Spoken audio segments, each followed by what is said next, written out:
Welcome to Truth Uncompromised. I am your host, Rhonda. Join us every Thursday at 7 p.m. Eastern Time.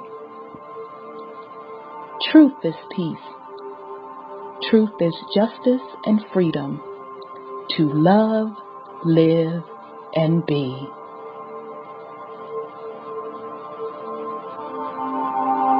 Music provided by SourceVibrations.com.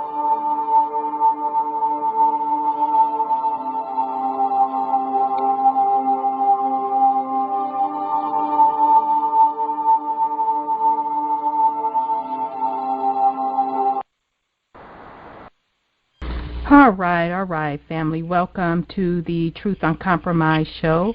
I am your host, Rhonda, and tonight is June 9th. And I know we have Sis Divinity on the line. Sis, are you there? I am. Greetings, sis. How are you? I'm doing well. How are you, sis? I, too, am doing well. Thank you. Good. Well, okay, family, we have a great show planned for you tonight. We are back on our series, The Creation Story Myths, Part 20. We're going to do it with a little bit of a twist tonight. Brother Wendell been talking about the Book of Enki, and he got a bunch of stuff to blow our little wigs back. So tonight's show is going to be all about Enki and how Enki ties into the whole creation story myths. And we're going to collaborate with Brother Wendell on what's out of the Book of Enki and kind of recap, tie that into the El Holy Tablets and Terra Papers. So I'm really excited about the show. So let me find Brother Wendell. And then I know Oracle Tahuti is going to join us in about an hour as well. So with that said, let me bring Brother Wendell on the line tonight. Let's see here. Hey, Brother Wendell, you there? Yeah, I'm still alive. Why you have to say it all like that? Hey, man, it's just crazy. It's nuts out here, you know what I'm saying? That it is, ain't it? Ain't it? Folks are losing their natural mind. You could just see them flipping out. It's just nuts out here, man. And, you know, I don't know what to say, man. You don't have to say no more. I just try to stay out of the way of it. I know that's right. Because you can see people literally losing their mind. We had another energy wave come through a couple of days ago. I want to say, was it Monday or Tuesday or Wednesday? You can feel it in the heat of the sun.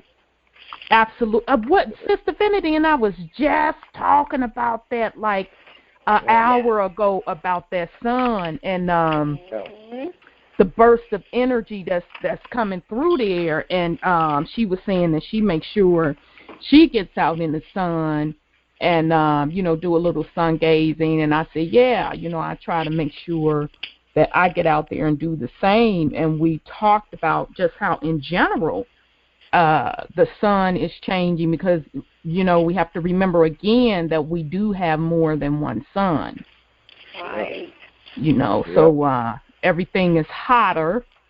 And then several people are still reporting on seeing different planets in the sky as well, and not our typical planets in our solar system. So again, I attribute that and tie that all into being Nibiru's solar system. Yeah, just let them keep watching. They're going to see the real thing. I know. They finna be knocked on their tail because I'm telling you, I keep having dreams about us being able to see all of these planets. I just had one a couple of days ago. We gonna get the opportunity to see all of them. Yeah, sure. Yep. And I'ma just sit with my little legs crossed or whatever with my beverage of choice and be like, I told y'all, see? I told y'all. I've been telling some people here lately, one morning you might wake up and get, on your way to do your daily thing and just happen to look up and see a big mothership floating over your area. Then what? Hey. I know that's right. I know that's right. Because these clouds, boy, it's like they almost not trying to hide it no more. And it's like you look at me. That don't look, that's so out of place. Y'all just like, y'all don't care no more. Hey, when it's time to pull the covers off, ain't nothing gonna be able to be hidden anyway. Man, but you know what tripped me out for the past month when I've been outside? One day, y'all, I could have sworn it looked like the sun was almost, you know how it's on the side? It's like it was almost overhead. Yep. Yes. I said, what the fuck? I looked up, I said, do anybody else see this? The damn sun is sitting on top of us. Yeah, and it's like you almost flip over trying to look up at it. You have to look Exactly. Yeah. And I'm like, people not paying attention, don't they see that this stuff has shifted? Yes. Hey, you are I'm exactly telling you, right. hey, I'm going to ask you this question right here. Did y'all go get y'all a little cheap compass? No, you know what? My bad. I guess I'm going to have to break down and go to regular-ass Walmart. You did say get one. I look at my compass every day. That thing that's going back and forth about 10 to 15 degrees. What? Wow. Yeah. Now that's interesting. Yeah. So you saying, brother, that you think it shifted at least 10 to 15 degrees? It's moving 10 to 15 degrees. Damn. Wow. Because see on the compass it's got a little line that you line up with your green line. Right. It has your arrow for north, and then it has the east, south, and west on it. Mm-hmm. Sometimes it'll be kind of close to east. Then that thing will move where east is straight on the line, and north will be pointing really west. And right now it's pointing like it's pointing correctly to the north. Wow. So it's moving about 10, 15 degrees. Wow. And I remember some tribe up in Alaska, one of the indigenous tribes up there said that they know that it has shifted because, up there part of the year that the sun don't even shine at all. Right. But so they really watch the skies very closely, and they even said that stuff has shifted because they can mark it down to the science. And, to be honest, so can we and our meteorologists and all of them. And that's why one of the reasons why I believe they even stopped hiring real meteorologists that have literally gone to school. They know how to track it closely, too, but everybody is playing so-and-so dumb. Yeah. Yeah. Now, I'm going to tell you something.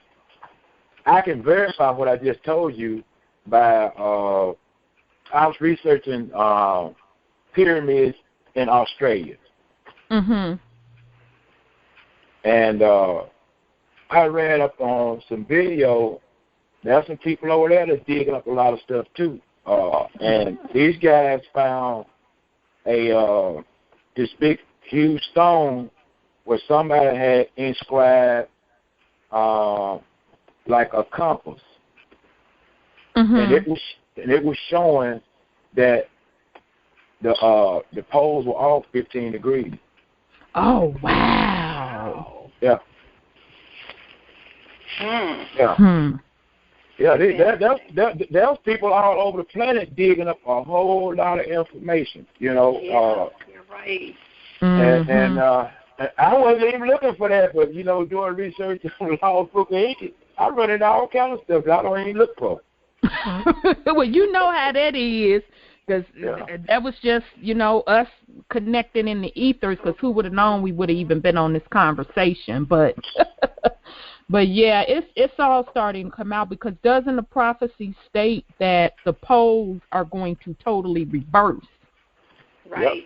Because that's also a part of the ascension process, where the planet and us ascending into higher dimensions, because the way that it was set up now was one of the reasons why we were in a lower vibration also.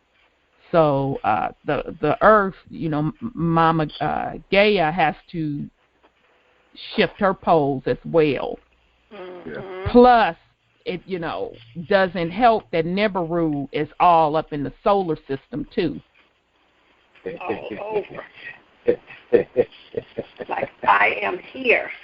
Exactly. They can't stop that. that was put in motion a long time ago. They can never stop that.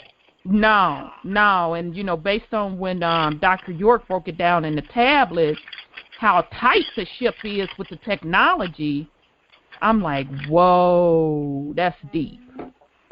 That's deep. So it's all unfolding before our eyes. So, well, okay, we're going to go ahead on and get it cracking. Let me see here.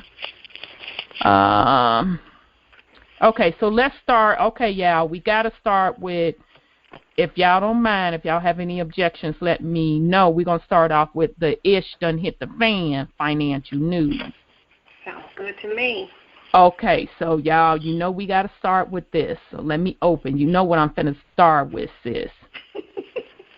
Okay, so this came out on June 5th from All News Pipeline. And it says, it is happening now. EBT food stamp payment deadlines missed, and economic news shows the system is falling apart. So it says Down Detector has received reports from over the weekend carrying on into this morning that some people in California, New York, New Jersey, Washington, Arizona, Texas, and other states have not received their electronic benefit transfer on their cards, similar to a bank ATM or debit card, to receive and use their food stamps and or cash benefits reloaded with their monthly welfare funds. According to the Food Research and Action Center, food stamps participation average 44,391,000 persons. That's a lot of people, y'all. Damn. Yes. Good. In February 2016, which is the most recent report provided to date. And there is no way to gauge how widespread this issue is, as not everyone using the food stamp program, now known as SNAP, is aware of Down Detector, where these complaints are being left in the comment section. So I kind of read through the comments. Damn, this was 34 minutes ago, and they still having problems in That's right. California. I see what you're looking at in Dawson. Hey, look at here. Yeah. You remember that thing we were talking about last week? About the ports? About the ships in Venezuela? That thing, I told you that thing is right next door. It's coming. Keep playing around. One of the comments on here still says in Arizona, still nothing, getting a little hungry here. So, damn, and I hadn't checked it since I think I got it on the 7th. And so those comments that we just read, one was just 34 minutes ago. Yep. I tell you what, keep that link up on your screen and come and check it every hour and see what happens. Damn. it's finna be set off if they can't reload people's little stamps now, because, everybody get them at different times. Right. So they can't even get the one to answer the phones or anything. Down in Florida, I got news that they had started splitting up the baby. Splitting up the what? Splitting up the papers when they'll load a certain amount at this part of the month, a certain amount. You better stop playing with me. Yeah, and this was about 3-4 months ago he told me that. Yeah. Yeah, it's definitely going down. It's all manipulation. Wow. Manipulation. Just like I told y'all what I was actually looking at on my screen about that. Right. They had one vessel name all over the place. That's impossible. Yeah, because it can't be in New Orleans and in South Carolina at the same time, and in Panama, down by Venezuela, down by Bolivia. It can't be in all of them places at the same time. Yeah, that's a very good point, because I'm like, what? You got to be kidding me. But you were right. So this is definitely the system collapsing. So they have been robbing Peter to pay Paul for quite some time now. So now their little piggy bank is pretty much empty. So that's it. Mm-hmm. Yes. Since I was looking at in the same all pipeline news, if you don't mind. Sure thing. Go ahead. It was talking about preparation. They are preparing for this outbreak. And it says over at Prophezine, some guy named Ray Gano told us that on or about the 8th day of no money on these EBT cards, while asking us if riots were coming next over food and reminding us to get prepared. So they're telling everybody now to get prepared because it's getting ready to, so the people are taking to the streets to find food and trash cans and everything, and the entire system is at risk. Well, and y'all remember when they had, was it last year or year before last, where they had, I call it test runs. Yeah. And they had pulled that same not loading people's cards in the city. I know one city in Atlanta was one of them, and people, the line was around the corner. So they were doing test runs then. So I had a conversation with someone, and they were like, well, this is test run. I said, no, darling, this ain't no test run this time. There you go. This is it. I'm gonna give the folks another clue. When you go in Walmart, there y'all go, but go ahead. I'm telling you where some clues are. When you go in Walmart, and I don't know, some of them might be set up a little bit different, but this particular one I went in to take a look around. Where you go in the entrance, on the other end, not where you go in with the market end, on the other end. And you take a left, and you got your pharmacy over here and all your personal care items and all that stuff. They normally don't keep first aid kits in that main aisle. They got first aid kits all up and down through there. What?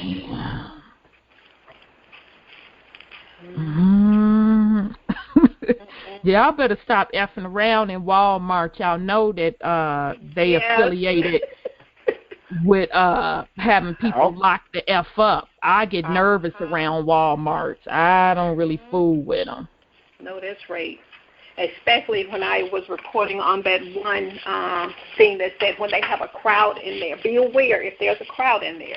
And then all of a sudden they make the announcement that something has broken out and people need to remain inside the store. That's when you really need to be trying to get out if you can. Yeah, don't go in there. If you ain't got your supplies by now, you should have had them by now. Because we definitely been talking about it long enough. But that's just my thing on Walmart, although I don't like them because of their business practices. But Yeah, this is going to be interesting. Now, y'all know that Walmart is the #1 recipient for food stamps, right? No. Yes, they're the #1 recipient, and they are the largest employer in the U.S., and most of their workers receive food stamps. Oh, wow. Because they don't pay a living wage. So, if people's little benefit card ain't being reloaded, they ass is really getting ready to go under. Mm-hmm. And they are still building Walmarts out here where I am. I can't believe it.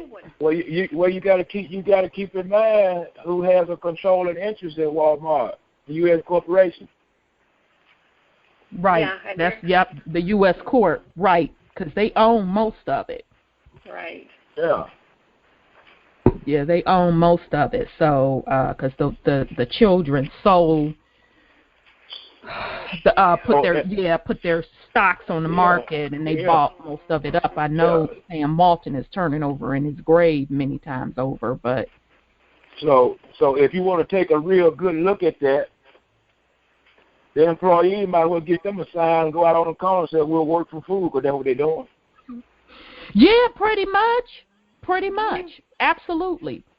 And that's when people started to turn against Walmart. Well, let's start out with, I know I'm dating myself big time. Back in the day, Walmart only used to be in the rural areas. And then they started moving into the other heavily populated areas, and they shut down the mom and pop stores. So that's when people started, once they started wising up, becoming anti-Walmart, plus the fact that the amount of land Walmart takes up, the amount of resources they use, it's not environmental friendly. Then they don't pay their folks a standard wage of living, as we discussed. That it's a sad state of affair in this shitty nation. Well, I can't even call them a nation. This shit box. Mm-hmm. That people work 40 hours and still have to receive assistance. Yeah, it's really and then bad. On top of that, these particular companies, they get paid for hiring people that get food stamps and assistance. They get a certain tax credit. So it's a racket. So they're not doing the community a service. They're actually doing the community a disservice. Absolutely. So then that's when people started to become anti-Walmart and started looking at them closely. And the fact, anybody that's a vendor and that has ever tried to do business with them, they are a MFer. Do you hear me? They squeeze the vendor out so much. It is very difficult to make money with them. Yep, I heard about that. I have personally been involved with negotiations, and they get all their vendors on the phone at one time and just start dropping you off if you don't meet criteria. Dang. So they are a shitty company. That's why I don't deal with Walmart.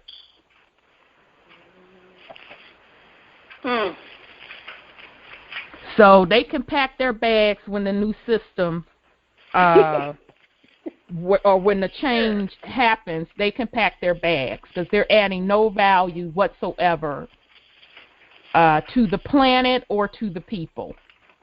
That's right. Nada. Absolutely. So, yeah, family, pay attention to this food stamp story. It's still quite early. Of course, mainstream media isn't reporting on it. So this is going to be really interesting because we're still early in the month. So they're probably, like Brother Wendow just pointed out, I didn't realize that they got the nerve to be splitting up folks little balances up over the month to try to stretch the last of their little fiat. Yeah, I tell you, that's really sad. Yeah, it is. It is. So in other financial news, there was on RT News, this came out on the 6th, and it's been kind of quiet in the financial world this week. So I'm like, something must really getting ready to jump off, because it's been relatively quiet. But another story came out saying that Saudi Arabia's economic diversification plan is finalized.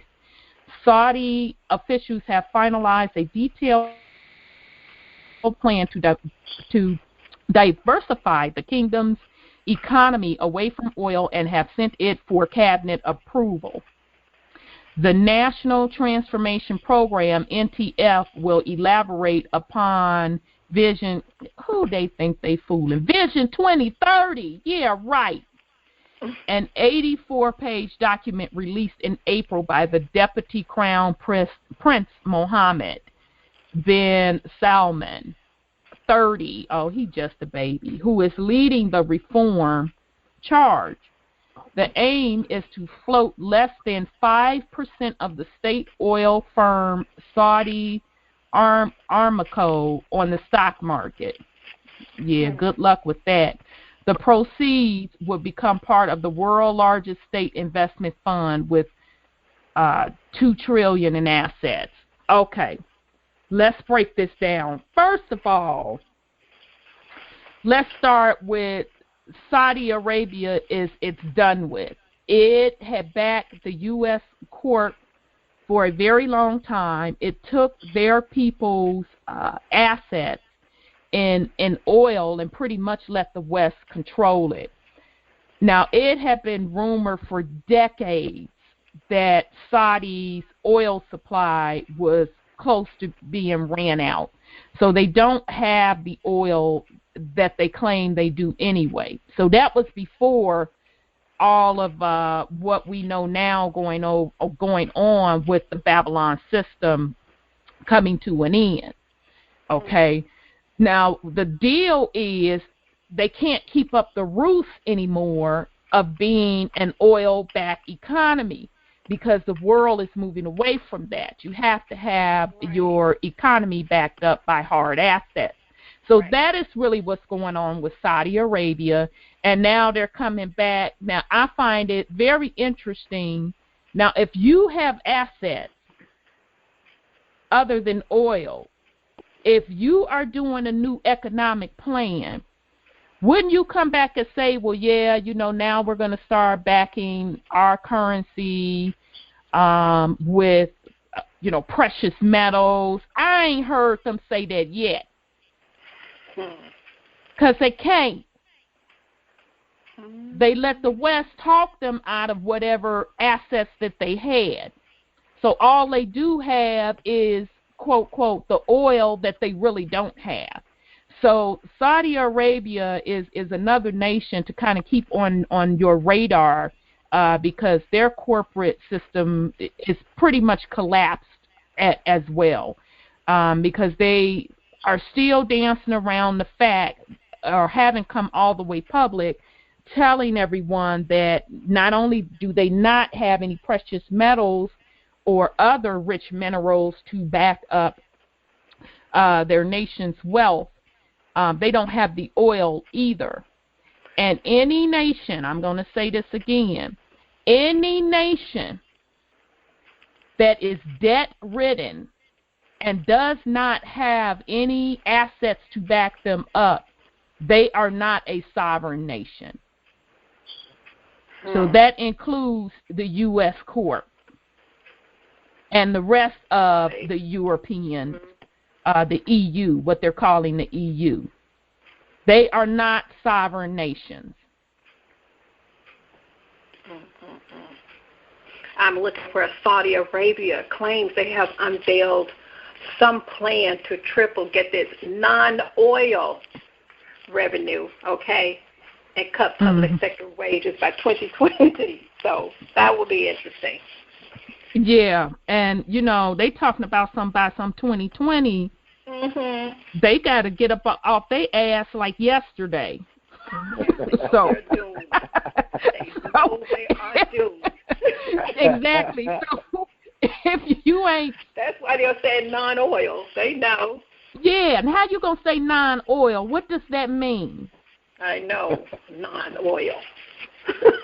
So yeah, they're pretty much doomed. They let the U.S.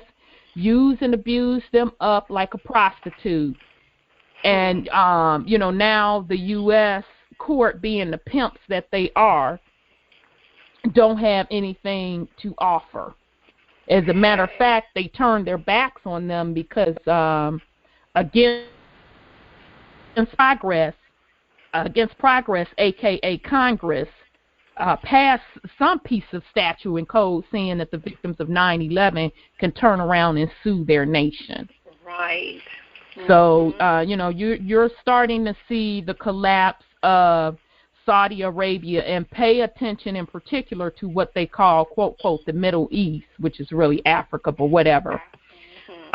Because when you start hearing of those nations having issues, financial issues, that tells you that their particular assets are not backed by precious metals or other precious minerals. That means that they were so tightly woven into the Federal Reserve System, or the corporate, what I like to call the corporate side, or the de facto, that they're going to go down right with them. Because now we are at the point in the world, folk, pay very close attention, where all debts are being called. And if you don't have it to pay, you're going to be blank out. And we've been telling you this for months as we were watching those ports, and how merchandise coming into this nation had dried up because they can't, don't nobody want the raggedy ass dollar. So pay attention. That's interesting. Yeah, very interesting. Okay, so we're going to move along to, I call it law and misorder. So one thing that stood out to me, I didn't have a chance last week because we had our guest, Seven or Savan, which he really came on and threw down. I really got a lot out of that last week. I had an article from RT News on May 31st, and it says, Chicago mayor dodges witness stand as whistleblowers settle lawsuit against city.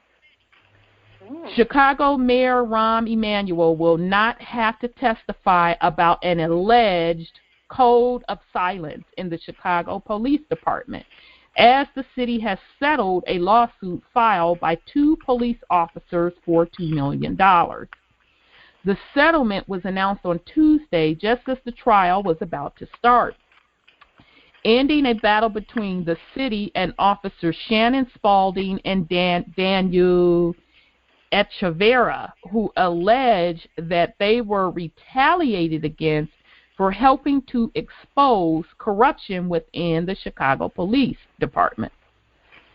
That's an amount we concluded makes sense for the city and taxpayers, said Chicago's Corporation Counsel Stephen R. Patton in commenting on the $2 million settlement, according to the Chicago Sun-Times. Now, I just want to point out real quick, notice that Chi-Town, with they broke ass, their corporation counsel, okay, not their city council person, city legal counsel, their corporation counsel. So they're telling you that it's a corporation. But anyway, I'll go back to the article. Emanuel admitted during a December speech that there was, in fact, a code of silence which under CPD officers were expected to turn a blind eye to wrongdoings committed by fellow officers, despite the department's long-term denial that such an unspoken code exists. In an unsuccessful bid to keep Emanuel from testifying on May 21st, city lawyers told District Judge Gary Feinerman that they would admit to a jury that the CBD's unwritten rule exists. The ruling has forced city halls to revise decades of code of silence denials. In 2007, officers Spalding and Echeverria were allegedly told by their superiors to ignore evidence of criminal wrongdoings by Sergeant Ronald Watts, but the two reported it to the FBI all the same. So anybody that's been following what's going on in Chi-Town, first of all, they been in the alternative news about the black sites. So meaning that they have secret sites across the city where they are holding people without due process and basically torturing them. Okay, and so some of the folks are saying that the Chicago Police Department was involved, as well as the Alphabet Boys. So that's been an outcry since, I want to say, late last year, that the Chicago black sites were going on, and now you have this particular case where they wanted to put Rahm's ass on the stand, and instead of putting him on the stand, they just went on ahead and settled with the people. I'm telling you, Prez not commenting on his hometown, is he? Exactly. And, you know, Rahm was a member of Prez cabinet. Mm-hmm. I often wonder why he's left out. Well, to me, that was his ultimate goal anyway, because Rahm is from Chi-Town. Mm-hmm. That's where he grew up, him and his brother. And his brother is some bigwig Hollywood agent in California. Matter of fact, anybody that, what's the name of that show? Entourage. And the one little short guy on Entourage, Ari, they based that character on Rahm's brother. Wow. Yeah, so, you know, they always been, you know, Rahm was in the political world. His brother was in the Hollywood world. So both places, two cesspools, as far as I'm so concerned. Mm-hmm. Okay. Sis? Hello? Oh, I'm sorry. I'm just talking back. I had put myself on mute. Sorry about that. Okay. Yeah, so, you know, that to me, that was always Rahm's ultimate goal, was to come back and run for mayor of Chicago because, you know, again, it's a major metropolitan area.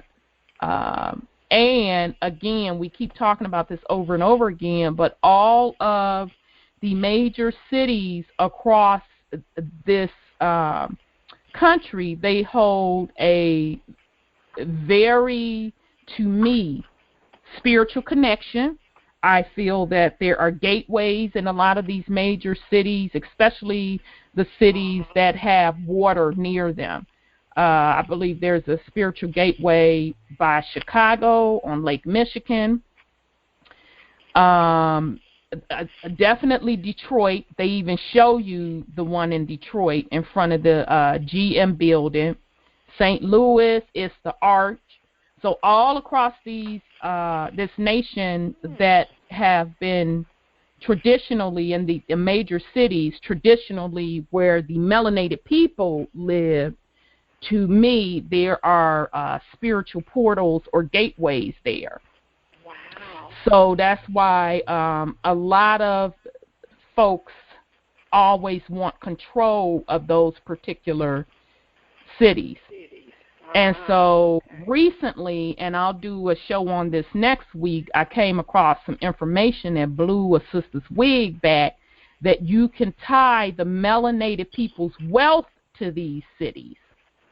Oh, my goodness. Now that makes sense. Yes. So it made sense why he particularly wanted to come back. And anybody that's familiar with Ram, was a letter floating around where Ram recognized the melanated people as the indigenous people of Chicago. Oh, wow. I didn't know that. He signed off on it and everything. So it's no accident that, he was vying for office. They all know what's going to show. And as usual, they are all playing their part. So I know there was a lot to throw in there on that article, but I just had to give a little background on him.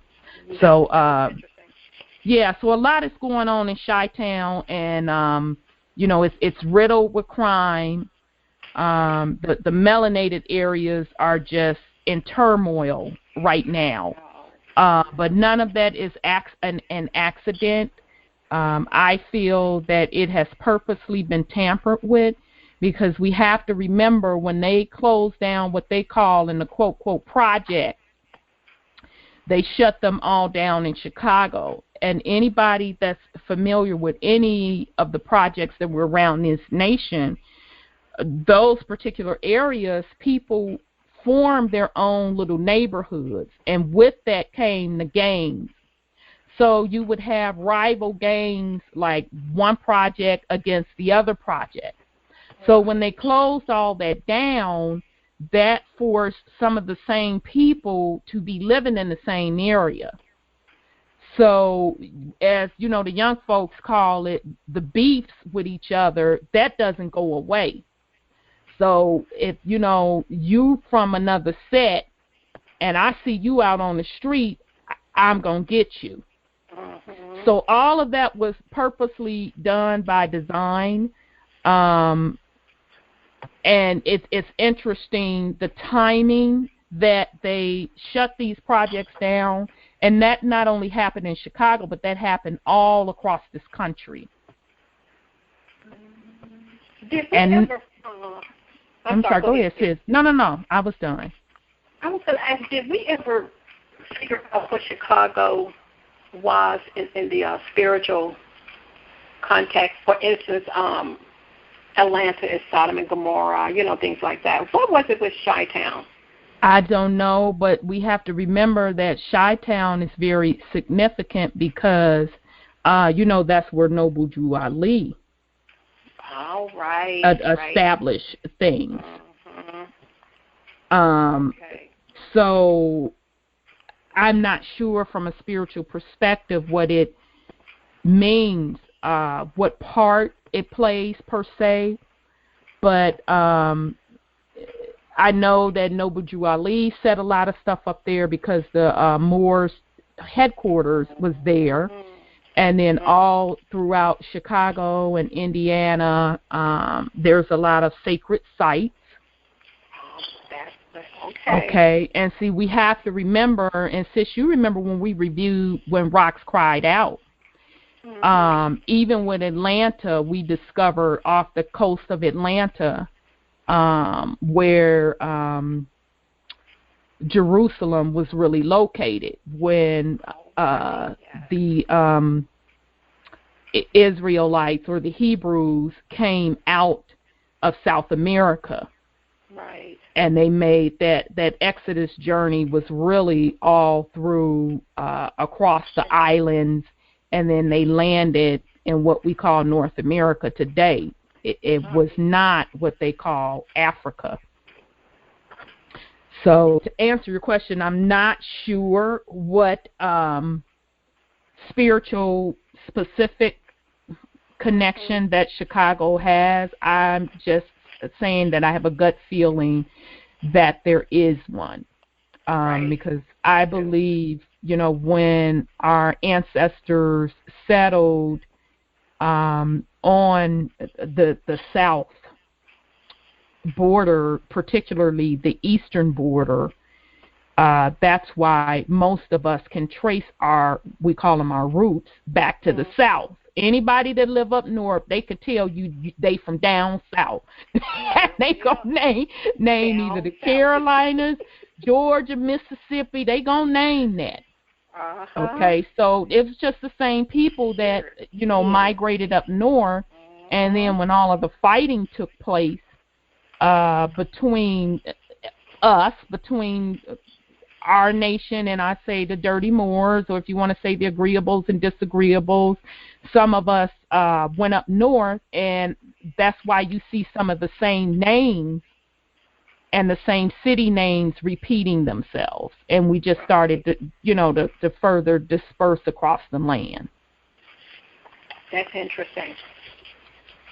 So, yeah, very interesting. So that's the shakedown on Chi-Town. So next week, I'll put together something on just in general how North America ties back to our inheritance, and it's really deep. It really kind of blew me back. So I'll have that together for you next week.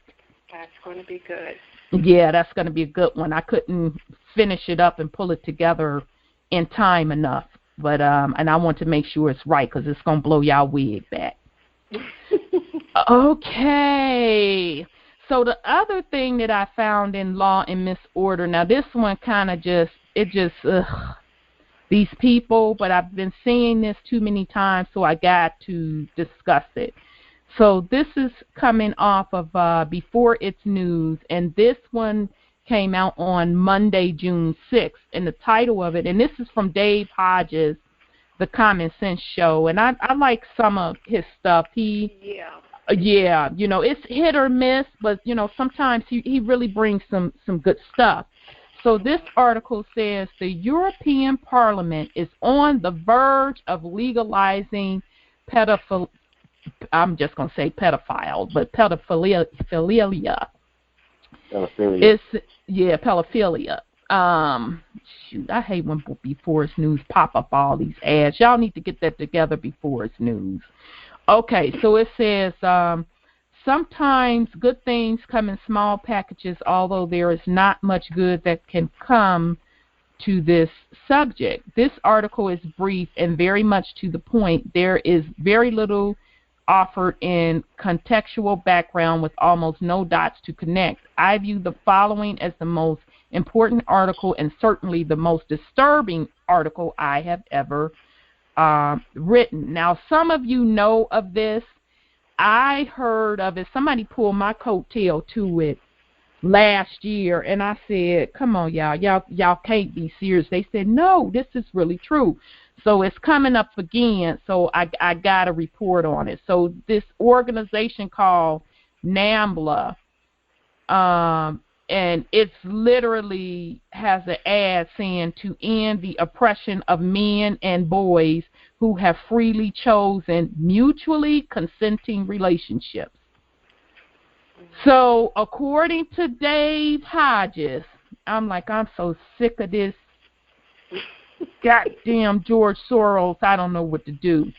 But according to him, George Soros contributed $2 million to the North America Man-Boy Love Association.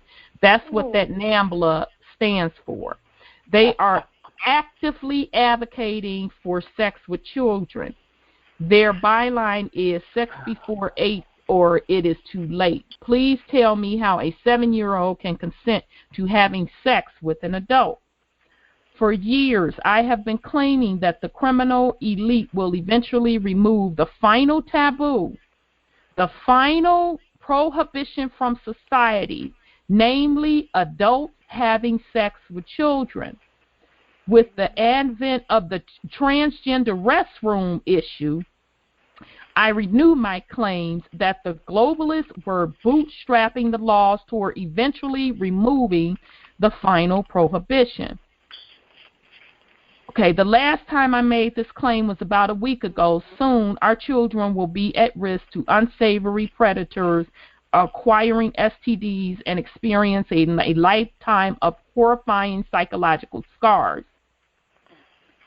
So it says at issue in this article is a document that the European Parliament is issuing to its member states. Below are excerpts to the article. Let me see if I can get to it. I hate how they revamped this. I know it's so sick, and I hated to bring it, but I had to because it kept coming up. It says a European framework national statute for the promotion of tolerance, submitted with a view to being enacted by the legislators of European states. What originally appears to be a general restriction on free speech against any and all groups is really a lot more when one reads the fine print. Here are the relevant excerpts.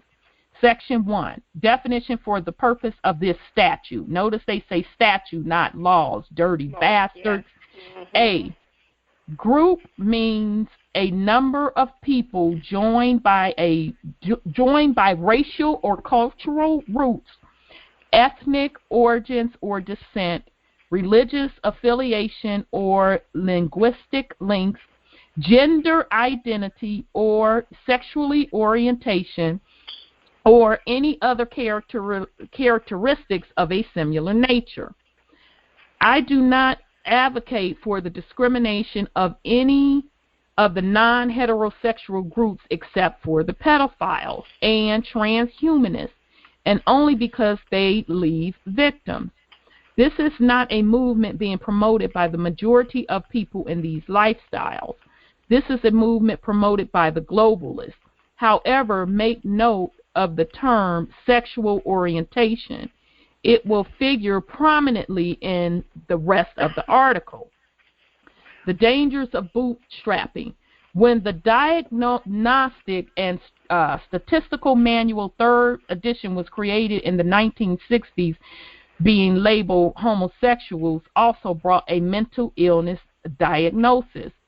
When the Diagnosis and Statistic Manual DSM 4th edition was created in the 1990s, being labeled transgender also brought a mental illness diagnosis in which the person was labeled as having a gender identity disorder. Today, under the DSM-V, LGBT people are legally protected class and special status protections not afforded to heterosexual couples. Please look back at the definition posted earlier. The protected class in this EU document is sexual orientation. This term is very broad and very vague given the political climate of today. At one point in time in our recent past, the only approved sexual orientation was the biblical definition.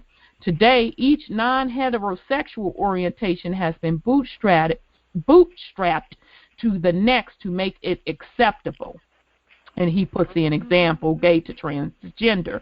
With transgenders receiving protected status in the U.S., Canada, and Europe, how long will it be till the transgender lifestyle is bootstrapped to the next one in line? And what is the next one in line? That would be abject pedophilia, that will soon become a protected class in which it will become a crime to speak out against, much less prosecute for their heinous actions. Okay. Yeah. So I'm not going to read the rest of it. So you pretty much get the point that he is trying to make. And the only reason that I am bringing this up because I have seen many articles. It was pointed out to me last year, and since then I've seen many articles about these different legislators trying to sneak in different statutes and codes to blur the lines between relationships of children and adults. So just pay attention. Just sick people out here. I call them the Nephilim for sure, still up to their old tricks. and trying to get the rest of us to agree with that madness. Exactly. Yes. Exactly. So, okay, so we're going to go on to a couple of more news items, and then we're going to, Brother Wendell, you going to be ready to bring it with the Book of Enki? Everything off the done hinges, man. Okay, I'm going to do 2 more articles, Sugar, and then we finna get to it, because you know we've been waiting on this. You might as well get you, you might as well get you a whole lunch pail and get you some stuff to put in the freezer and all that, because it's going to take a minute. Man, I should have poured me a little nip to get ready for this. Yeah, you can't, I'm finna warn you.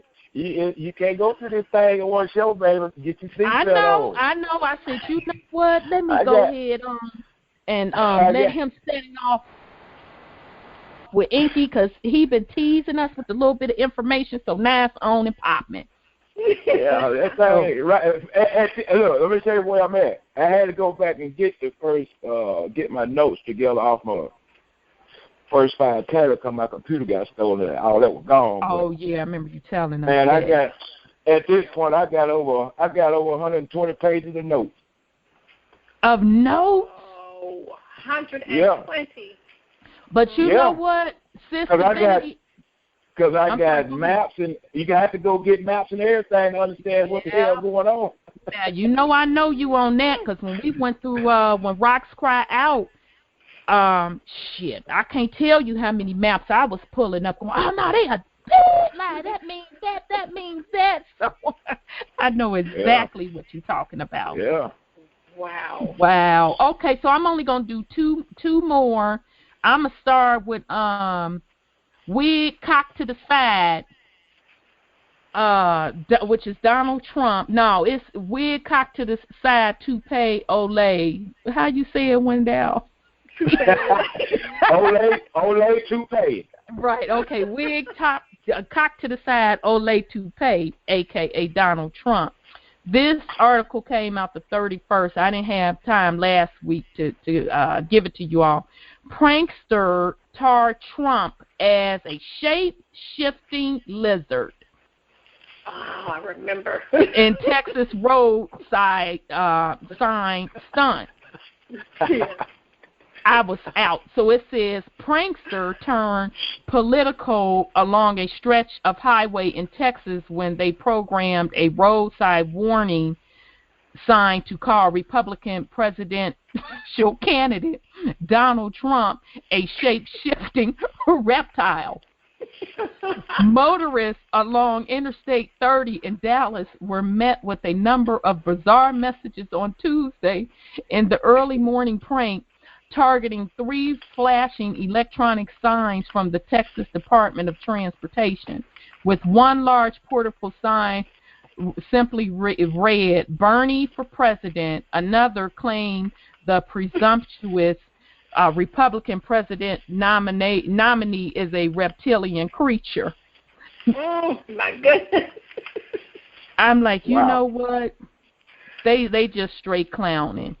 So it says, with the apparent hack may provoke a smile, authorities are taking it seriously and say the person who typed the message into the machine could face jail time.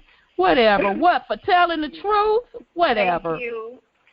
Any sort of tampering with that sort of stuff is a third-degree felony and is punishable. We're talking prison time. Texas DOT spokesman Ryan LaFontaine said. It must be silly season down at I-30 because just days earlier, one of the same signs implored commuters to party hardy, y'all. So I just found that kind of funny that somebody took the time to hack their little system and point out that he is a reptilian shapeshifter. So it's not hard to believe. I mean, look at it. Exactly, because I don't know who that was that said, well, are they running out of money for clones? Because he looking kind of raggedy. I said, well, shit, all of them looking raggedy. So they may be running out of money to replicate them, or the ones they have are breaking down, so whatever. I mean, they are a mess. Aren't they a mess? I'm like, if they skin get any more leathery, you could have a badass pair of shoes off of their skin, because they look a hot mess. What now? Did you hear? Oh, my God. That's a I'm good just saying, they look a hot mess. So, okay, this is the last story, then we're going to get it cracking with the Book of Enki. So this one is off of Before It's News, and it was on the 31st. It's one that I wanted to bring to you last week. And the title is Our Sun Stole Planet 9 over 4.5 billion years ago. To quote Fiona Apple, it turns out our sun may have been a bad, bad girl. According to a new study in monthly notices of Royal Astronomical Society letters, the sun, in its younger days, may have stolen a planet from a nearby star. That planet would be Planet 9, a hypothetical planet that astronomers believe exists based on the movements of the objects outside of the Kepler belt. Theories say gravity from a planetary object affects those trans-Neptunian objects. The new study has concluded that Planet 9 is an exoplanet, which would make it the first exoplanet located within our solar system and essentially render the term exoplanet short for extrasolar planet null and void. It's almost ironic that some astronomers often find exoplanets hundreds of light years away in other solar systems. There's probably one hiding in our own backyard, study author Alex Mustiel, astronomer at Lund University in Sweden, said in a news release. Stars are created in clusters and frequently move past each other. During these scenarios, a star can steal a planet or two in orbit around a different star. This might be what occurred when our sun grabbed Planet 9. So I'm not going to read the rest of the article. I'm just pointing that out because if you look at the picture that they have up before you go to the YouTube video, number one, you see two suns out there, and then they show this alleged Planet 9, and the fact that they're saying this goes back to these millions of years, because remember, they're trying to make us feel like everything just jumped off within a couple of thousand years, and here we go with this million years situation again as we go through stuff like the Book of Enki, Terra Papers, and El Holy Tablets. So basically that's nothing but code admitting that our master teachers like the Dr. Blairs and the Phil Valentine and Bobby Hemmett and others were correct when they say that everything that they are teaching in the way of science, astronomy, and the planets, and even the shape of this planet, they're telling bold-faced lies. But now you're starting to slowly see, I catch at least twice a month, at least one story about a mysterious planet found outside of our solar system, 10 times bigger than Earth, or a lost planet, woo-woo, this, that, and the third. They're just prepping the public subconscious mind to be ready when they start seeing this total new solar system in the sky, because some people are already seeing it. So don't let them fool you. When you see articles about an extra planet, 4 million something years ago, or they found another planet right outside of our solar system, they're prepping you for the new solar system that will be clearly visible to all eyes. So, with they that, they finna find out it's been there all the time. It's been there all the time. Absolutely, it's been there all the time. And now that we're in the particular cycle where we've moved through the universe, we're going to be able to see it. And that's why all of the energy has come into play too, and why Mama Earth will shift as well. Because contrary to what they teach us, which is all a lie, which is one of the reasons why they manipulate time by changing the time system to this Roman calendar. You know, our ancestors were very savvy in looking at the stars and knowing where we are from a time perspective and what age that we are in. Or as I heard Empress say, or what house that we are in. And depending on what house or what age you are in is what energies will be taking place. So the particular house and energy that we are in now, some call it the golden age, some call it the Aquarian age. But either way, because of this cycle that we're in, that 26,000 year and some change cycle, and they said other things happen as well, because this time we line up with the central sun. So it's like all of the planets were pretty much aligned together, which will cause the shift of Mama Earth to raise the vibration to a higher dimension. So don't let them fool you. That is what they're doing. They're talking in code. That is why they're chemtrailing up the place, because a lot of people are not going to be able to handle this new energy. Hell, they can't handle the energy coming on the planet now. I know that's right. That's why they're going nuts. Exactly. So just pay attention to that, family, when you hear them talk about that. So, okay, Brother Wendell, the floor is yours, Sugar Pie. So you're going to bring it with the Book of Enki. So let me get my little notes together. Let's get this thing crunk right here. Okay, we ready to get it crunk. Go right on ahead. I'm going to go to a certain point, and if we ain't got the time, or if I get the way I'm in, I'll have to stop. But we're going to keep this thing off in the first tablet. Okay. And I'm going to tell y'all how you are forced to take notes in this particular book. Some of it you can take your own notes. Some of it you just have to get an excerpt and decipher it. That's it. Because if you don't, you're going to miss some good little nuggets in there that explain a lot of things. Mm-hmm. All right.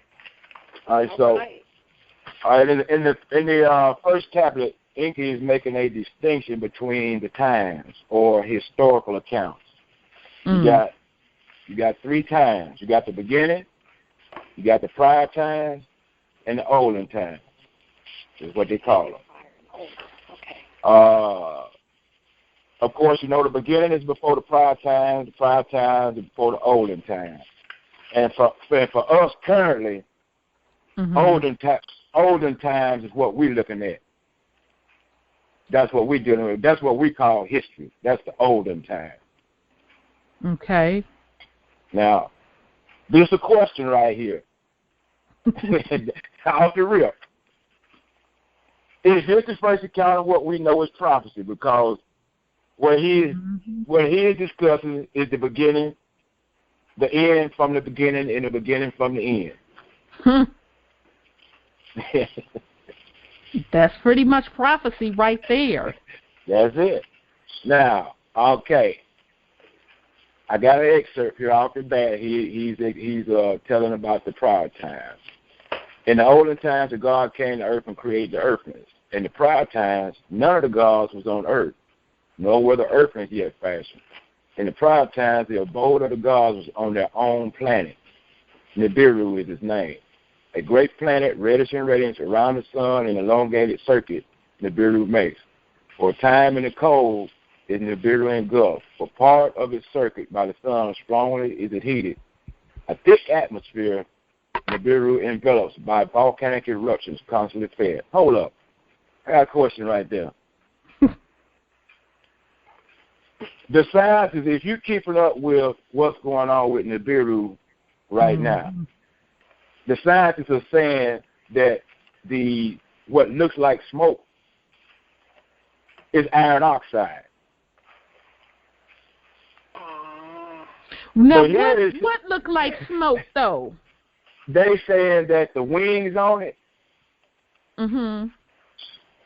is iron oxide debris. I got a question about that. Is that actually iron oxide, or is this some of this volcanic stuff that's in their atmosphere? Because, see, their atmosphere is different from ours. Okay. Their planet is being protected by volcanic spit, I'll say, smoke and whatnot. While ours is enveloped with water, basically. Yep, because you heard Seven bring that last week, and I had to testify like I was straight up in church when he said that. Yeah. Now, I want to remind the callers this. This information is coming from actual clay tablets left by the Sumerians that you can find in the British museums and all over the place. That this stuff was deciphered off of. So, let's continue. Okay. All matter of life, this atmosphere sustains. Without it, there will be only perishing. In the cold period, the inner heat of Nibiru, it keeps out about the planet like a warm coat that is constantly renewed. In the hot period, it shields Nibiru from the sun's scorching rays. In its midst, rains it holds and releases to lakes and streams giving rise. Lush vegetation, our atmosphere feeds and protects all manner of life in the waters and on the land to sprout the cause. After eons of time, our own species sprouted by our own essence and eternal seed to procreate. All right, people, that gives you an example of the way this book is written. It ain't a plain Jane 5th grade level thing. You can't just pick it up and go through it and understand everything that's happening. It's crazy, but you have to stay with it in order to understand what's going on, because it's going to take you somewhere. All right, that's the end of that. That's the end of that excerpt. Now I'm back to my little notes right here. All right, the population had grown to the point where the inhabitants on that planet were just flourishing all over the place. They had clans, then it turned into tribes, then the tribes turned into two nations. You had the north and you had the north and the south. And before long, the two nations were at war for many circuits or orbits until all life had diminished. At that point, they had to call a truce. All right, we got a question right here. Is this where we get this division with the north and the south thing? Yes. You know you see, is that where we get these terms? Clans and tribes and nations. Yeah. That's interesting. Yeah. See, really. The reason I say that, and I'll say it to the cows come on, you have to sit down and take your time and study and read this thing, because you're going to find out that all the stuff that we even know about or have been dealing with our whole lives, this was the origin of it. This is where we learned. This is where we learned it all from. Yep, learned all the doggone dramatization. Yes. All the they got drama going on too. You finna hear a bunch of that. Yep. All right, let me continue. The emissaries of the two nations agreed that there should be one throne on Nibiru, therefore one king to reign over the planet. Also, that would foster unity. Whether the king would be from the north or the south, he would have a spouse as equal queen from the other nation, and their firstborn son would be the successor.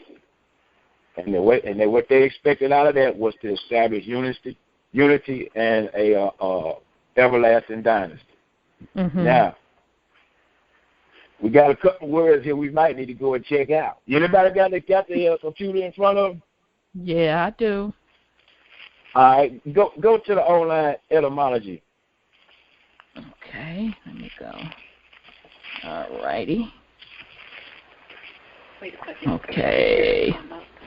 All right, online etymology dictionary. Okay, what you need? Let's go king. Let's look at the king. Let's see who the real king is. Okay. Okay, king. Ooh. You want me to read the first one? You want me to read the adjective first? Adjective now. Read it now. Okay. And apply at first in natural history to species deemed remarkably big or dominant, such as king crab, and they said 1690s. The U.S. king snake, 1737. Which attacks other snakes and is guarded, especially the enemy of the rattlesnake. King Cobra, 1894. In marketing, king size is from 1939, originally of cigarettes. A king boat, 1825, was the large boat connecting the forge. The forepart. Oh, okay, that's the adjective. Okay. Okay, here's the noun then. My bad. A late Old English contradiction of crying king ruler, also used as a title. From Proto-Germanic Kunenza, source also of Dutch coning. Old Norse, what's that word, sis? What you think it is? Konunger, Danish, Kong, Old Saxon, and Old High German, Koning, Middle High German, König, German, Konig. So what is this? The pronunciations of kings? Yeah, that's what it's saying. That's where the origin is coming from. This is of uncertain origin. It is possibly related to Old English sin, family, race. See, king, can. Oh. Making a king originally a leader of the people. So it's really from can then. Or perhaps, wow. Or perhaps it is from a related prehistoric Germanic word meaning noble birth. Making a king, etymology, one who descended from noble birth. The sociological and ideological implications render this a topic of much debate. The exact notional relation of king with kin, that's tripping me out, y'all, is undetermined, but the etymological relation is hardly to be doubted. That's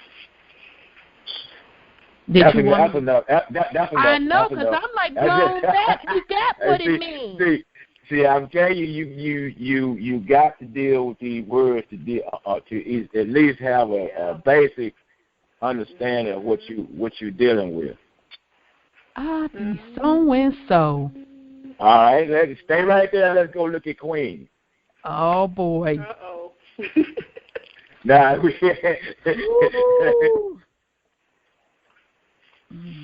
see, Queen.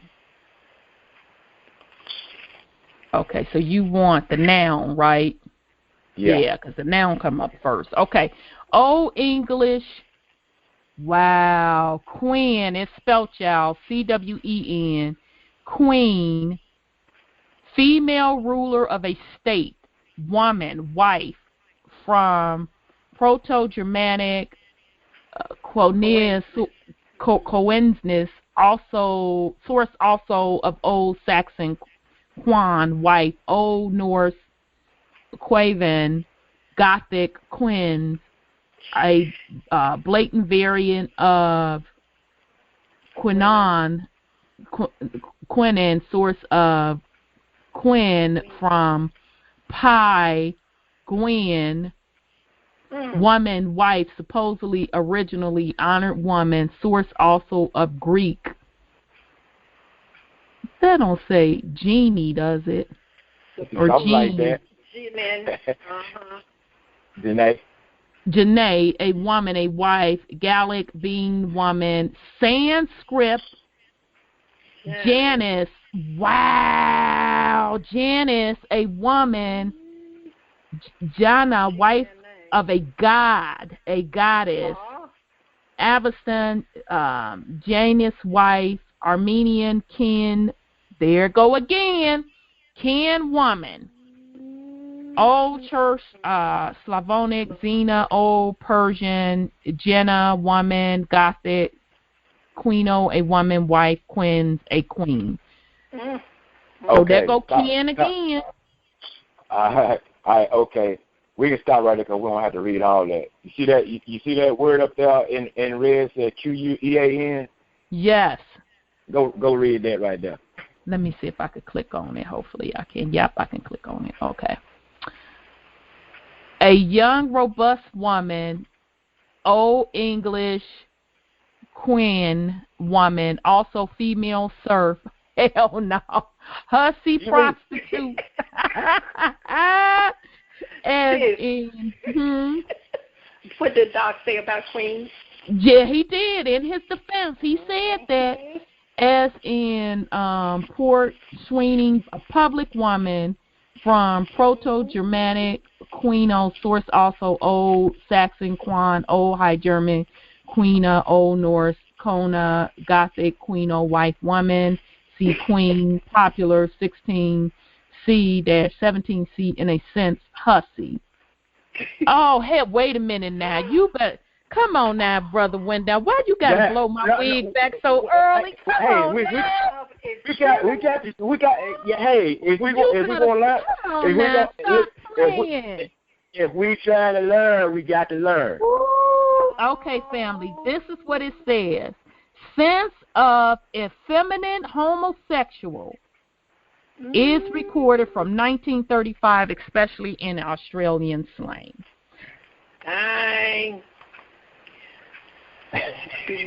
So it's either a hussy, prostitute, or a effeminate homosexual. Basically, if you want to boil all that down, the queen is the prostitute of the king. Oh, hell no. See, they tripping. That's They tripping. They straight tripping. But see, what that does is paint a picture of the way people act today. That's true. Because you got to remember something. Hey, they were folks too. They gonna have problems just like us. That's as a matter of fact.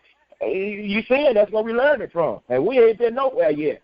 Yeah, dang, ain't we just in the first couple paragraphs?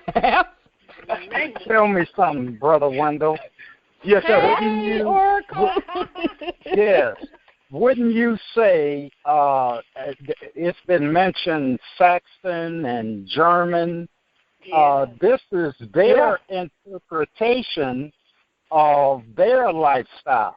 They have taken what we had as a grand way of life, and they have distorted it to include homosexuality and all the ills of mankind.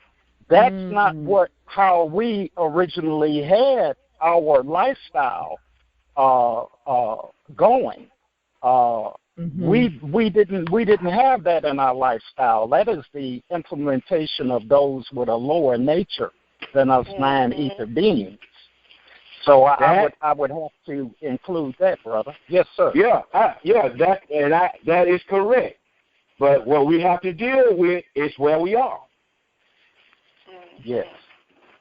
That's understandable, but we have to deal with where we are and where this stuff comes from, so that we'll understand and understand what we need to do on an individual level to correct it. True. Very good. Mm-hmm. That's beautiful. Yeah. I hope y'all. Okay, Enoch, go ahead, brother. I know, right? All right, now the most important part I thought is to get the bloodline piece together, because out of all the information I've been through and seen, nobody had the list of kings on that planet. Ooh, they list that out? I'm telling you, they don't talk about this book the way they should. Because when you get down to the nitty gritty, it step on toes, feet, horns, and everything. Corn's got to be included too, huh? Yeah. All right. Now I'm gonna run down the kings list all the way down to when Anu became the king, because he was the 10th king. Okay. All right. The first king on Nibiru was A-N. Okay, lots was cast to choose the first king. Y'all, all right, let me preface that. Remember, they had a lot of people growing on the population had exploded on the planet. They divided up into the north and south. They went to war and was tearing up the planet, so they had to figure out a way to get some peace on this thing. So they had one king, one queen, one from the north, one from the south. That's how you marry the family together, so you can kind of keep the noise down. So what they end up doing, they cast lots to choose the first king, and his title was Un, meaning the celestial one, and he was from the north. His abode or dwelling place was a city built for him called Agata, meaning unity. Everybody was in agreement with the decrees and laws and regulations he put forth. He appointed governors whose foremost task was restoration and reclamation. Does that sound familiar? It sounds like the biblical Hebrew story to me. Wait a minute. He appointed governors whose foremost task was restoration and reclamation. Oh, you mean what we're living today? Yes. That's what I'm talking about. That's what I'm talking about. We just keep repeating the same stuff. But okay, yes. Yeah. All right. It was recorded in the royal annals that Un unified the land and restored peace on Nibiru. His spouse was Un too, meaning leader who is our spouse. She was noted in the south for both love and warring. And Un too had 3 sons and no daughters. And the firstborn son was named An-Ki. That's A-N.K-I, meaning by a solid foundation. Okay? So you ought to know who the second king is. It should be An-Ku, right? An-Ki is the second king. All right, that's his firstborn son, who did not take a spouse. He chose concubines to bring forth his successor, but did not produce a son. So he died without producing a successor. Now, let's go look at what a spouse is and what a concubine is. Can we do that right quick? Yep. Let me, what you want to do first? Which one you want to look up first? Spouse. That was the first one. Okay, goodness. Look up a spouse. Okay. Let's see here. So spouse is, let's do the noun. Okay. C1200, a married person, either one of a married pair, but especially a married woman in relation to her husband. Also, Christ or God as the spiritual husband of the soul, the church, etc. Also, marriage, the wedding state from old French spouse, femme spouse, marriage partner, variant of espouse, modern French espouse, from Latin spousis, bridegroom, femme, spousa, bride, literally betrothed, from mask and femme, past particle of spondery, to bind oneself, promise solemnly, from pi, spin, to make an offering, perform a rite, see spoundy, spouse, breach, early 13C was an old name for adultery. What? Now you just went from this is for the callers. Wait a minute. Anytime you're looking up a word and you got a letter in front of it, that means circle. That means around 1200 or 13. If it's behind it, that means that century, 13th century. So just give you a perspective on this terminology and how it plays and where we are today. Okay. So it definitely took a lot of turns, this word. And fun deed. But where'd the name adultery come in, though? Hey, we ain't making this stuff up. That's the purpose. We ain't making this stuff up. We going to an online etymology dictionary. We ain't making up nothing. No, we really not. So we can't be blamed for this mess right here because we ain't do that. Wow. I know. If you go put that information out there to them folks, put it out there 200,000. Ain't no such thing as 100. It's Muhammad. Hey, let's keep it moving, baby. Okay, so concubine. Yeah. Okay. This really should get worse than the spouse. I know, because with the queen one, okay. Okay, so that's around 1300 from Latin concubina, feminine, from concubere, to lie with, to lie together, to cohabit, from. Oh, so now I know where cohabitation came from. That's interesting. Yeah. From com with com plus combre, to lie down, cubicle. I didn't know that about cubicle either. Recognized by law among polygamous people as a secondary wife. To make that whole thing short, so just something to lay with. That's what they told you. Yeah. Cohabitate, yes. Mm-hmm. Yeah. That's all it is. Yeah, but they want to fancify it. Yeah. So somebody to pretty much lay up with. Yeah. You can take, for the callers out there, y'all can go look up consort and see what that means. But, you won't find consort in this material until you go online and start looking up different names and all that stuff. Then you sure enough get your wig blowed off. Yeah, I mean, it's everywhere. And so he never did take him a wife. He just pretty much just slept around. Yeah. Okay. Well, whatever. Yeah. Okay. The third king, his name was Ib. And I'll go ahead and tell you his second name, because they ended up changing his name to Ib. Okay. After Enki died, the middle son, Ib, was legal heir. His name meant one in the middle. In the royal annals, he was called the one who is On's son. He was the third king on Nibiru. His spouse was the daughter of his younger brother. She was called Nin-Ib, meaning the lady of Ib. All right, we'll go to the fourth king. On-Ib and Nin-Ib had a son named On-Shagal, meaning On's prince, who was greatest among princes.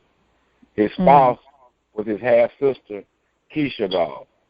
No, you didn't say Keisha. You said Keisha. Kishar Gal. Okay, that's still like Keisha. Now we know where Keisha came from. You know where the names come from. Heck no, that's a melanated name, Keisha now. Yep. She studied the ways of the heavens, as her main ambition was knowledge and understanding. Anshagal studied the circuit or orbit of Nibiru. He fixed the length of the orbit to a shar, which by it would measure 1 year of Nibiru, and the royal reigns would be numbered and recorded. He divided the shar into 10 portions and 2 festivals or seasons, spring and summer, when the planet was closest to the sun, and fall or winter when the planet was farthest from the sun, celebrated as the Festival of Warmth and the Festival of Coolness, respectively. This replaced all the olden festivals that the tribes and nations had established in an effort to unify the people. He also established by decree laws of husband and wife, of sons and daughters, proclamation of customs from the first tribes for the whole land. A male could have more than one female for knowing. As a result of the wars, females outnumbered males.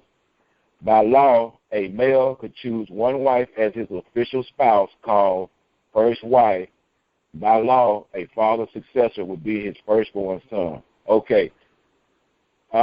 First wife. Is this the origin of this first lady thing that people started coming up with? Yeah, it seemed like it, because the polygamous folks with that, she the first wife, and wow, we should have known. The purpose of even asking that question is because we got to understand where this terminology comes from down through the ages. Mm-hmm. That we stuck with, and we think it sounds good and all that, but you got to go and check it out and see what it's really all about. And we're talking, this is billions of something years ago, right? This is way on back there. Yeah, it might even be trillions.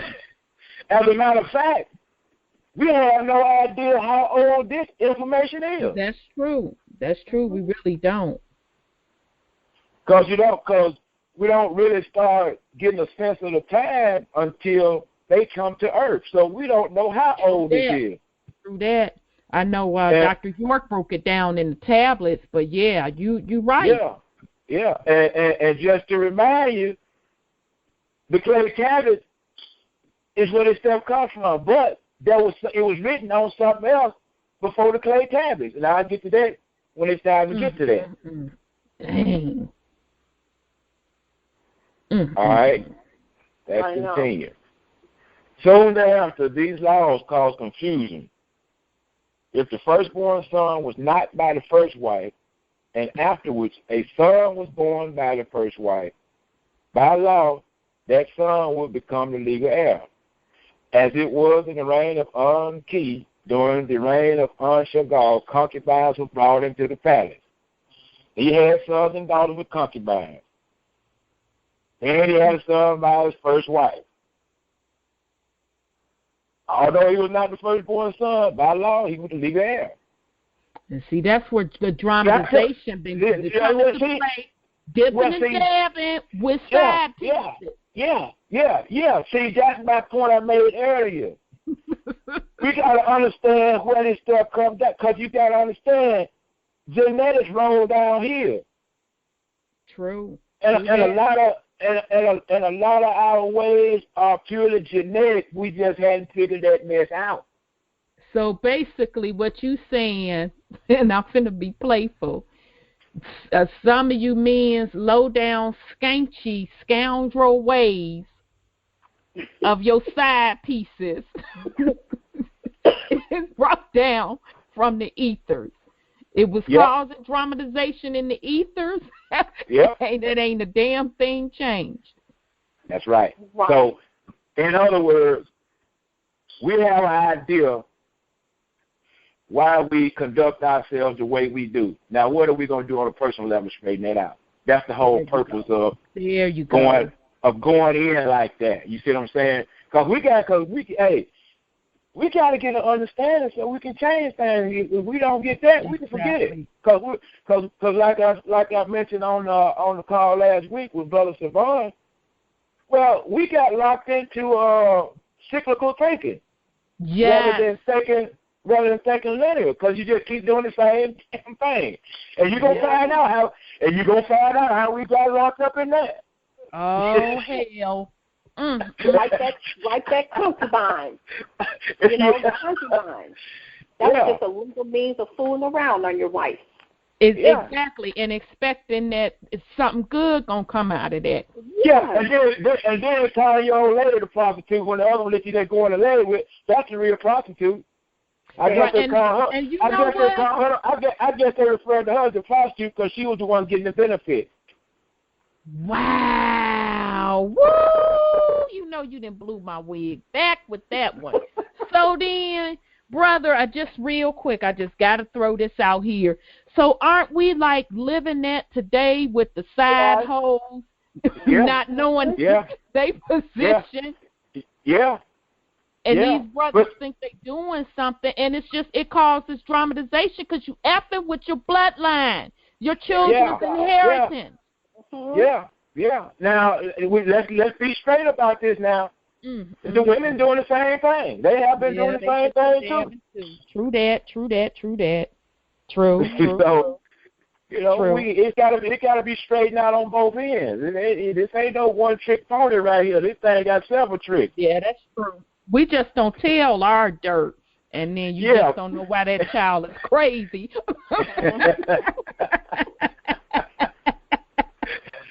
Wow. All right. Okay. Okay.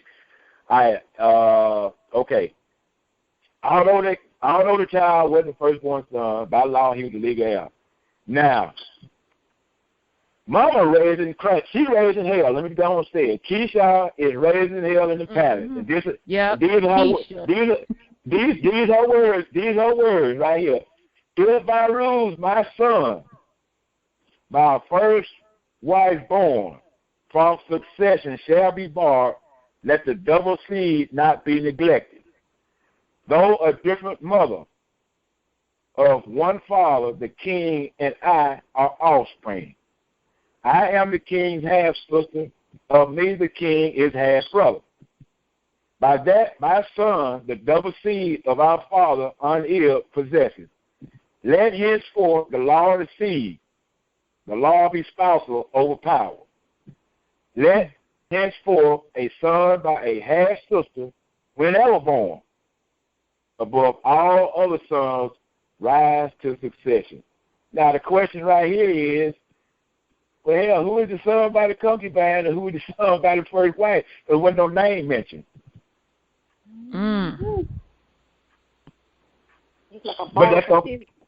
But see, now that goes to confusion because somebody, screwing around. Can't stay at the house. Don't nobody know what the boys' names are or nothing. They ought to be ashamed of themselves. Dipping and dabbing. They don't know. Confused. They don't know who their dad is. That sounds just like today, ain't it? All up on Maury showing they natural black asses. Wow. Ooh, I hate that. Oh, it's just disgusting. I don't even watch it, but it's just the fact, like, you got to be kidding me. How could you not know? I know.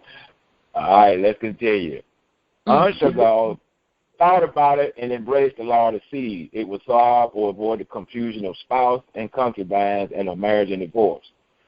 He takes the idea to the royal councils and they adopt the law of the seed for succession. I got a question right here. What's this law of the seed situation that keep coming up? The law of the seed is like she explained. Oh, seed, S-E-E-D or S-E-A? Yeah. Whenever a son is born between the spouse and the husband, making it official, then whenever that child is born, if you'd have had 20 sons before that one, when that one comes here, that one is in succession for the throne, no matter what. Okay. See, So it's almost like the concept of a bastard if the parents aren't married. Okay. Right. Now, you got two things that just happened right here. She protested. That's basically what she did, and she changed the law. The second piece of that is Is this the origin of a bill becoming a law? Oh, that's a very good point, brother. Because UnCONPromeyezed takes the thing to the counselors.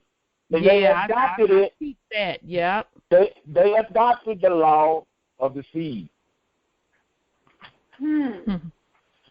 This jump that's been going on our whole life was going on thousands of years ago. Yeah, millions and billions and probably trillions. Yeah. Yeah. All right. Let's go to the fifth king. It's still drama. We just in the 15. The next king proclaimed the law of the seed for success. Now, hold on just a minute right here. We know how, most of us do this that are awake, we know how the United States corporation has always operated. Mm-hmm. I don't care if it's Democrat or Republican, North or South, which is what that North and South represent, Democrat or Republican political parties. Right. It don't matter who come in there next. They carry out the policies of the previous one. True. That's what's happening right here. Now, is this the origin of that whole concept? Thousands, millions of years ago? Because we don't know how old this is. Wow. All right. His royal name was UnCONPromeyezed. He was the fifth king on the Biru. UnCONPromeyezed was the firstborn son of UnCONPromeyezed and Kishagad. When the law was changed, there were words but no rebellion from the other princes. UnCONPromeyezed took a half-sister and made her first wife. Her name was Kishar. Kishar was the daughter of UnCONPromeyezed by one of the concubines he had children with. Now, by law, the dynasty continued. Now, Nibiru was experiencing climate change, and UnCONPromeyezed or some of learned savants to find out what was going on. Crops were not yielding, abundance and temperature at the time of the two festivals were becoming extreme. Some of the savants told him it had happened before, and others said it was destiny. Others observing the circular orbit did not consider it as destiny. They found a breach in the atmosphere. Volcanoes were not erupting, making the air thinner and their ozone layer, thinner. Pestilences start appearing in the fields, and they could not overcome their toil. Does this sound like the theory of global warming on Earth? Yeah, that was interesting when you were saying that, because I'm like, that sounds like the climate change that we're currently going through. And not only that, I'm like, did they lower the vibration of their planet with all that drama?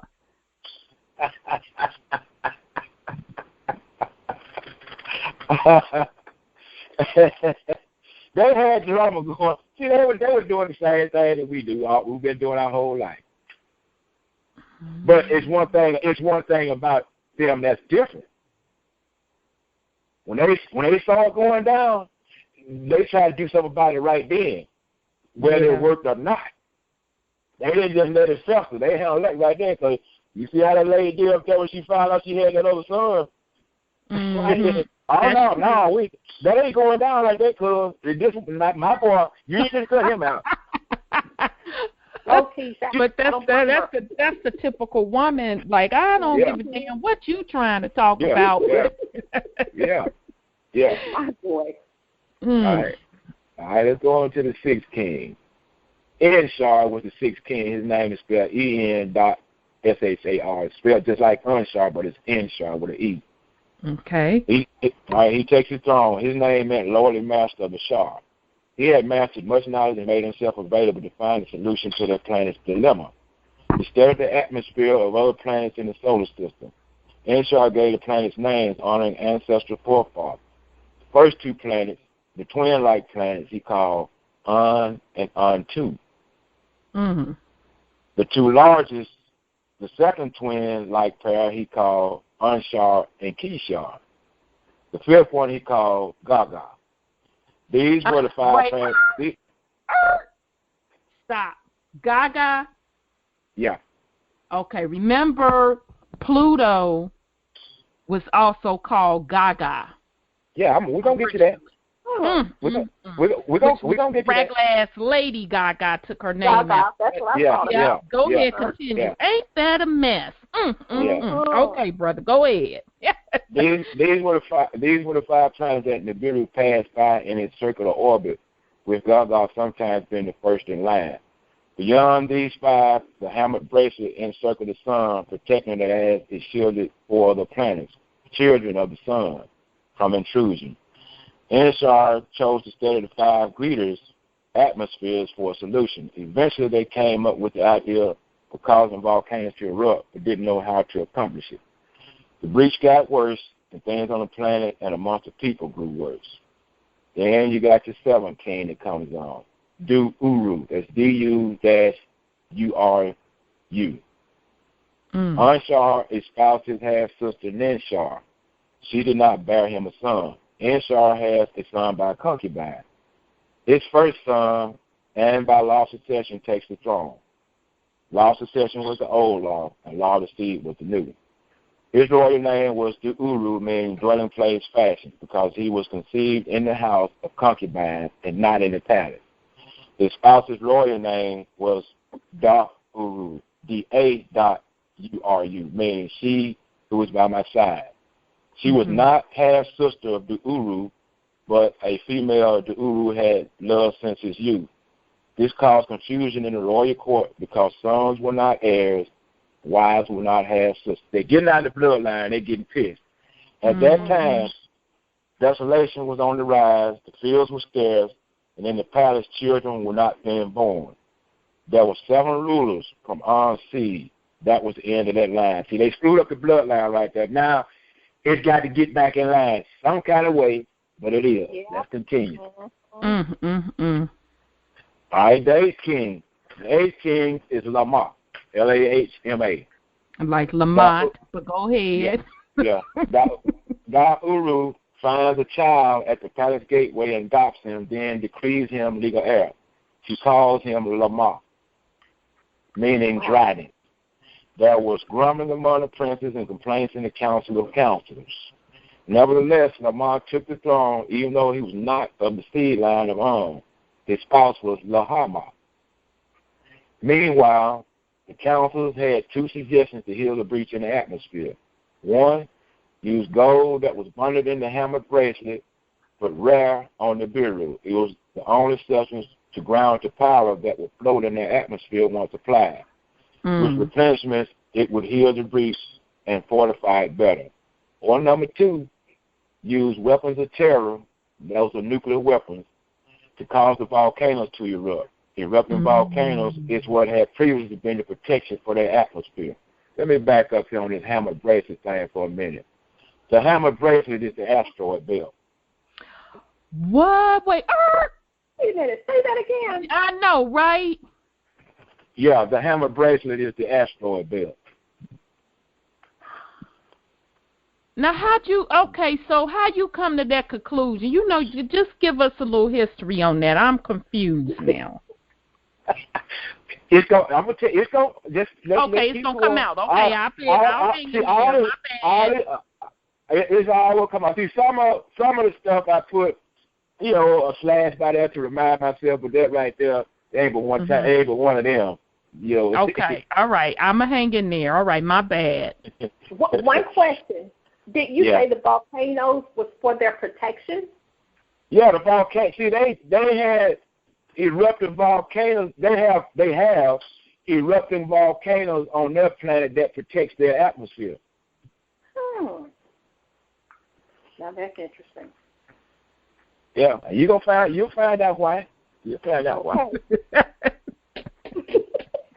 All right. For 4 showers, things were getting unbearable as Lamar was too feeble to make a decision. It would only take counsel from his wife, his spouse. Her advice to him was to beseech the great creator of all. That's the only hope. To do what? Beseech or ask the great creator of all. That's the only hope. Now we got a question right here. we got people, I don't know how many thousands or millions of years ago, referencing a creator. Okay. That's now, what I thought you said. That's why I asked you to repeat that. Hey, this ain't the first. They did it all through the book. When they had a big time problem, they always referenced the creator of all. Okay, yes. So the prime source creator. Whoever that is or whatever right, is. Or whatever. Right. Now we get a general idea of that terminology coming down the pipe, the creator. Wow. Got you. I just want to make sure I heard you properly. Okay. Yeah. It carried down so fast and hard over the years, now it's down to Jesus. And the thing, I tell you, it just, because as you're going through the names, and then that's I know, important. Yeah, it's very important, but I'm not going to blow it. I know you're going to break all that down, so I'm going to shut up and let you go on with it. All right. All right. The princes in the royal court were stirred. They directed accusations at Lamar, the king. Rebellion was brewing as weapons were taken from the olden storehouses. They had put the weapons up because they were through with war. But now they got a king. They got problems with their atmosphere. He can't make a decision. They're getting ready to go to war on him. You know what I'm saying? Don't that sound like a lynch mob? Yeah, not only that, they was talking shit, and he ain't really the proper bloodline anyway. How we get. How we do. We finna get all that. You know how we do. All right. One of the princes was the first to take up arms as he agitated the rest of the princes. His name was Alelu. What? There goes your Alelu. Yeah. Oh. Alelu led the others in rebellion to unnerve Lamar and caused him to abandon the throne. As they stormed the throne room, Lamar escaped to the palace tower with Alelu in hot pursuit. Alelu catches up to Lamar in the palace tower, and there's a struggle, and Lamar falls to his death. Alelu rushes back to the throne room, takes the seat on the throne, and pronounces himself king.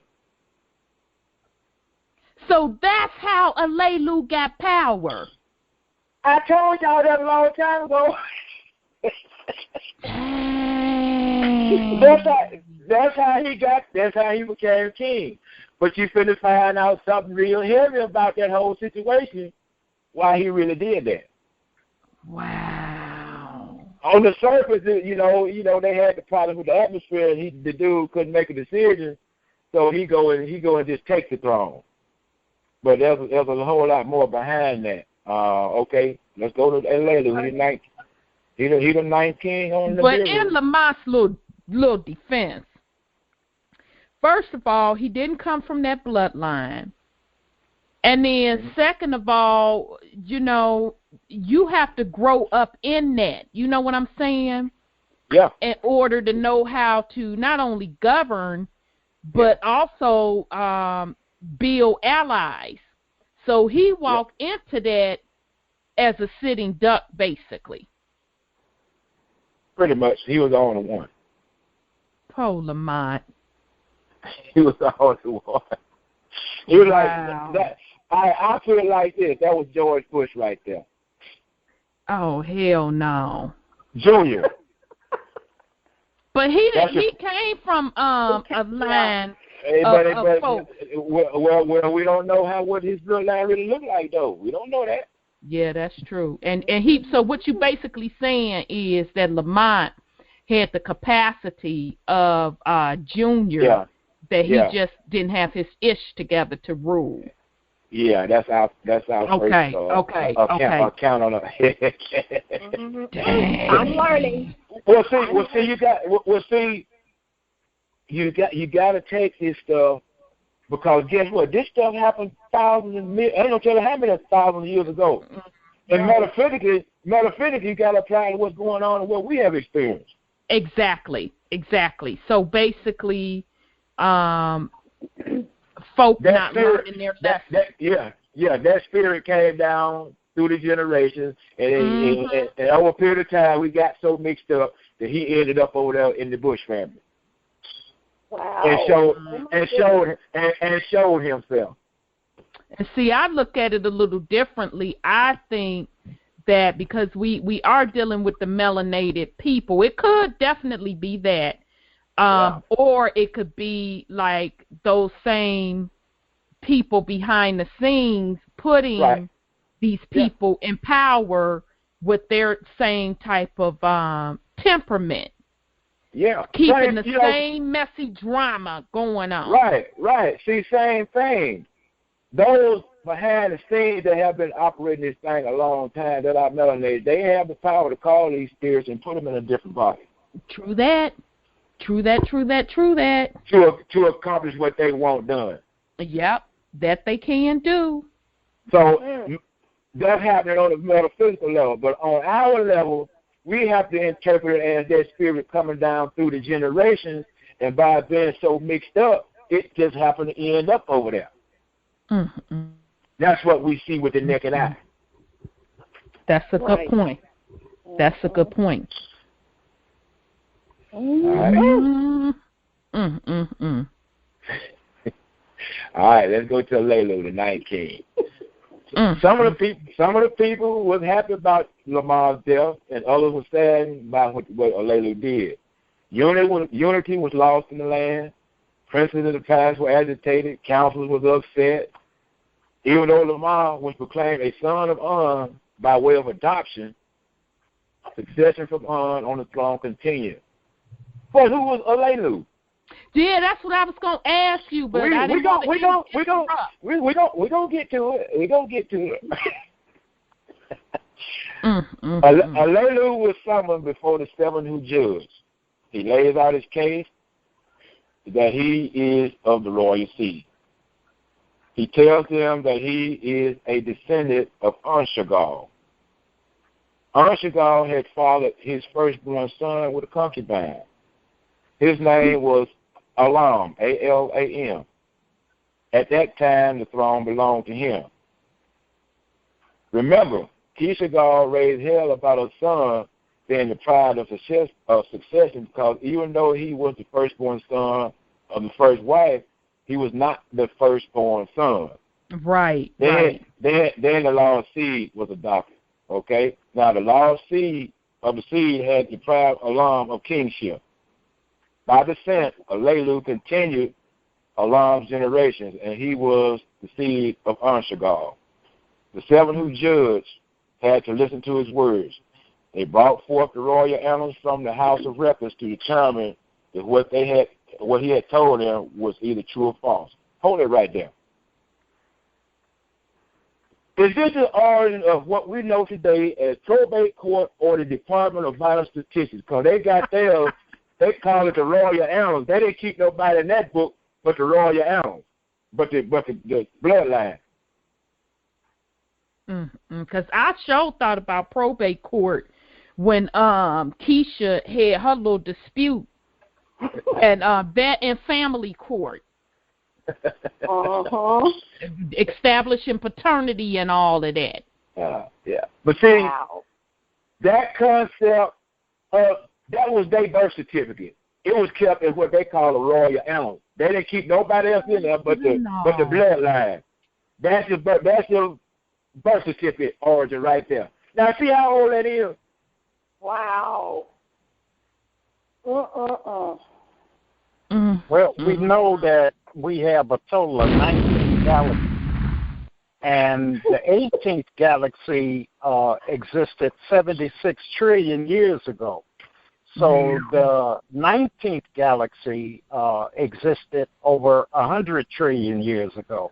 Whew. So these things that you're describing, Wendell, it's been that long that we practice these things. And I'm under the belief that the 19th galaxy is the more perfected galaxy where things were done in a more correct manner.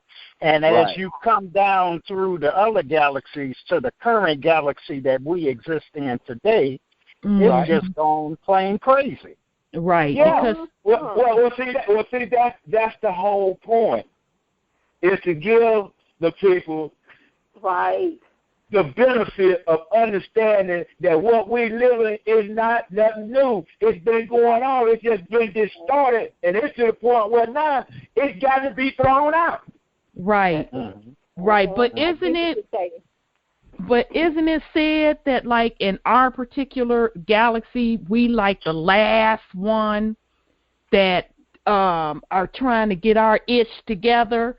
Oh man, hey, I got some stuff coming that's going to...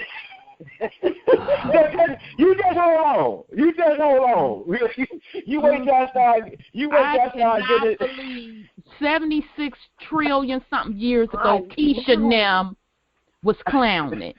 They were clowning. Keisha Lamont Nem. They were clowning. And the only difference between that, what they call a house of records, that was the royal elms. Did nobody's record go in there, birth record go in there, but somebody from the bloodline, so they could keep that straight. Now, pretty much today, that might be gone. Right. Or if you have the time in the tribe, like Brother Henderson had done, you work 30 years to find out what the deal is. So, I mean, now that makes sense why we have always kept track of it, because you want to be able to trace back who the royal family is. That's all to show you how important that thing really is. Yes. Yeah. All right. When the 7 who judge reviewed the royal annals, they find that there was no record of the firstborn son of Anshagar, because his mother was a concubine and not of the royal seed. Alelu had proven that he was the son of Elam, who had been deprived of kingship because of a legal technicality. He had also proven that he was entitled to kingship. The counselors demanded him swear an oath of life or death on what he had told them. He did so, and they considered him king. They pronounced the decision to the elders and the princes. Then a young prince stepped forward and said that succession must be reconsidered. That's what dipping and dabbing gets you. And the beat goes on. That's what dipping and dabbing gets you. The counselors, in amazement, asked the young prince to step forward and identify himself. He replied, "I am Anu, named after my forefather, On." Whoa, that's how that should go. Stop! They ask about his generations, and he runs it down to them, starting with the fact that On had 3 sons and no daughters. He tells them Enki was firstborn and died with no son or daughter. Il/Unil, the middle son, took the throne. Il/Unil married the daughter of the youngest of the 3 sons. The youngest of On's 3 sons was Enuru. Enuru spoused his half-sister Ninuru. Her son, Enama, was firstborn. Enama espoused his half-sister and bore him a son. They named their son Anu, after On. Then he states that we were removed from throneship, but not from On's pure seed. Wow. So, I'm sorry. You go ahead, brother. No, go ahead if you got a question. Go ahead. Let me just make sure that I'm entering and understanding this properly. Are we talking about Anu? That's who. Wow. Yeah. See, y'all didn't catch this. Beforehand, when I read that On had 3 sons, right? And when I was going down the king's list, we went through 2 of his sons but that third one's name never appeared. And when you said on, I said, now I wonder if that's the origins for Anu. Yeah, because guess what? That's his daddy. His forefather. Oh. I can't with him. It ain't his daddy, but that's his. He come down the line. Cause see, actually that was his granddaddy. Cause Inama was his son. No, Inuru was his son. So that make him his great grandson. So, damn, wait a minute, Brother Wendell. Just let a sister get her capacities together first. So, the Book of Enki, which I have, by the way, I told you, is I spent 1 hour on one paragraph, and I had to put it down. So, the Book of Enki goes back further than any of them. I've been trying to tell y'all that. Wow. Because the only thing I've ever seen it start with was Anu and Alelu battling. It never started from all of this drama that you telling us. All of this. It's gonna get gooder and gooder. Wow. It's gonna get gooder and gooder. You hear me? It's really interesting. I can tell you that, and I'm learning. See, now y'all are figuring out why I've been telling y'all why people know this book is out here, but they do not talk about it. They don't touch it. They might take a piece out and put out a name here or there, but they do not go into this book. Well, you know what? It ties in. It really ties the rest of the books together quite nicely, and it complements El Holy Tablets and the Terror Papers very nicely. Yeah. Whoa. Of course. Hey, we all have agreed from what we know that cuneiform is the oldest written language on the planet. So that everything else was derived from cuneiform. But we don't know what the Liberians called that writing when they was writing this stuff. It's true that. So we don't know what language they speak. True that. So that means, Brother Wendell, like with the El Holy Tablets and Terror Papers, that whomever was coming through when Dr. York went through the Astros to get this information, he got it from whatever source where they chose to start it at. Right. I can see that. Now, okay, I'm glad you mentioned that because I something weighed on me real heavy while I was thinking about how this information was dug up, because a lot of people cannot read that cuneiform. But you had one person that went and started digging this stuff up. Now, me thinking the way I think, I'm saying Enki came back here and disguised himself in a different body. Now, I would believe that. I would straight up believe that. And when he got his stuff and dug it up, so we could find out what's happening because of what's going on right now. Wow. Because he wanted it out there for this time. And he wasn't the only one.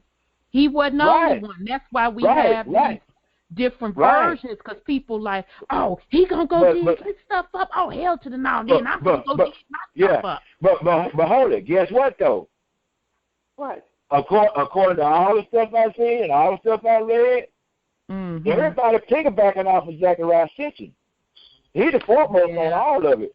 Yeah, because I know people have even accused Dr. York of piggybacking off of him, and the only reason I disagree with that because Dr. York went into so much detail. So I don't necessarily agree with that. I really believe that he channeled and went through the ethers. But again, now it makes sense. So whoever Dr. York was channeling with, it had to be a news people. Yeah. If not Anu himself.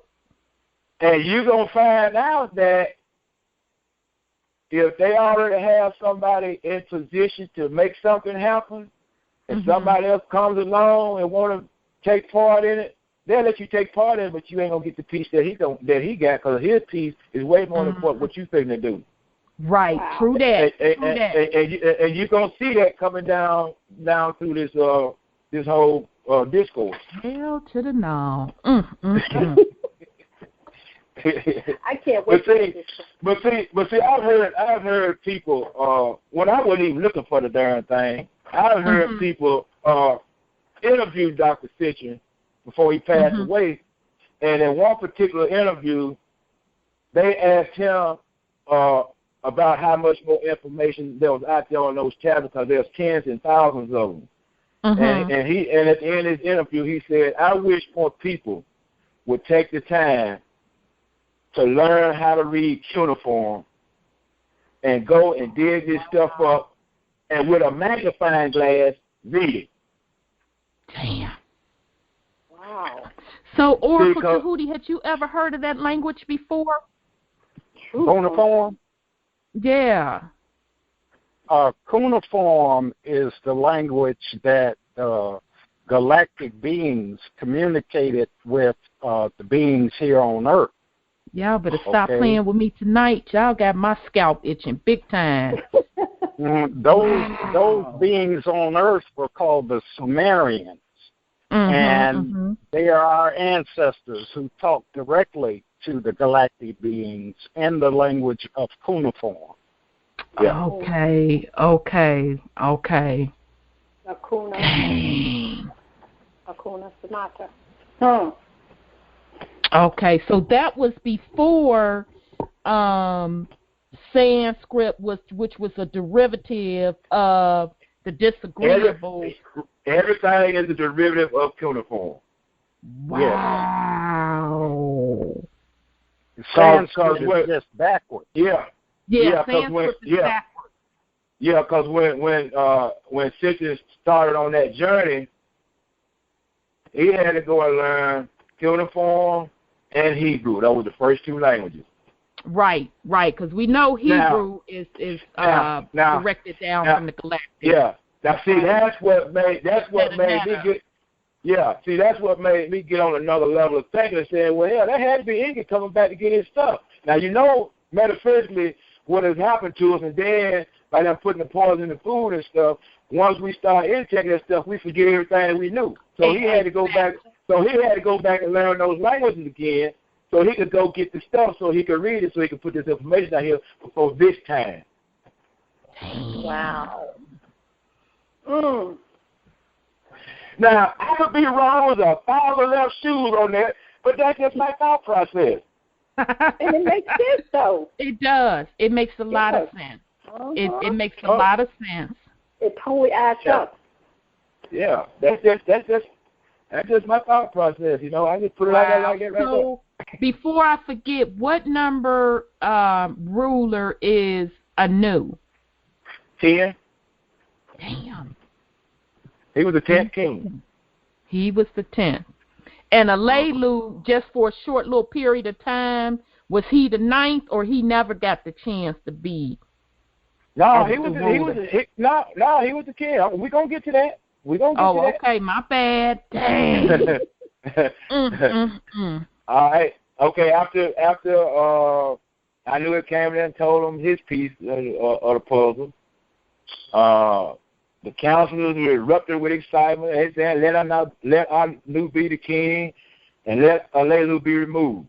And then together they decided that in order to maintain unity, they got to bring Alelu in and tell him what has been discovered. So Alelu agrees Anu and announced that they both are descended from On. And he offers a solution. He said, let us live in peace, together Nibiru to abundance return. Let me keep the throne, let you keep the succession. Then he tells the council, because remember, he's the king at this point. Mm-hmm. Let Anu crown prince be. Let him be my successor. Let his son, my daughter, espouse. Let succession be united. Anu accepts and tells the council that he will be cupbearer to Alelu, and that a son of his would espouse the daughter of Alelu. It was final, and the council's decision was recorded in the royal annals. Now, right away, Alelu called the sages, the sponsor commanders for consultation. He decided to build celestial boats to seek gold in the hammer bracelet / the asteroid belt. See, I was going to wait till I got down here before I said that. Okay, let's talk about this bracelet situation. That's coming. That's going to be a whole explanation of that, too. and that's going to blow your wig plumb off. You gonna have to take that wig and throw that in the river and get your nose. Plum off, boy. That's hilarious. Okay. All right. He says these celestial boats to the hammer bracelet to get gold. All of them were destroyed. None of them returned. Then he commands the unleashing of the nuclear weapons on the volcanoes to cause them to erupt. Mm-hmm. The people were with great expectation with that decision because they knew how they plane operated and it was protecting the atmosphere. Meanwhile, Anu served quietly as a cupbearer to Alelu. He would bow at his feet, place the drinking cup in his hand. Volcanic eruptions did not increase. The atmosphere did not heal. Winds grew harder, rain stopped, and rejoicing of the people stopped. The heat and the cold grew more unbearable, and the people ceased to revere the king because he had caused more misery than relief. All right, now, here's where Anu gets on the throne. Alelu was king on Nibiru for 9 shards. That's 32,400 years. Woo! Wait a minute. What? 32,400 years. He was the king. That was a minute. Now, when later on down the road, I got something for you that's going to blow your wig plumb off. It sure blow mine off when I figured it out. I took, because see, my whole thing dealing with the Shah and Earth years, I want to figure out what a day on Nibiru, yes, please, versus a day on Earth, and how did that? Well, I mean, what makes that work? I figured that out. Now I could be wrong with the foul and left shoe, but I figured that out.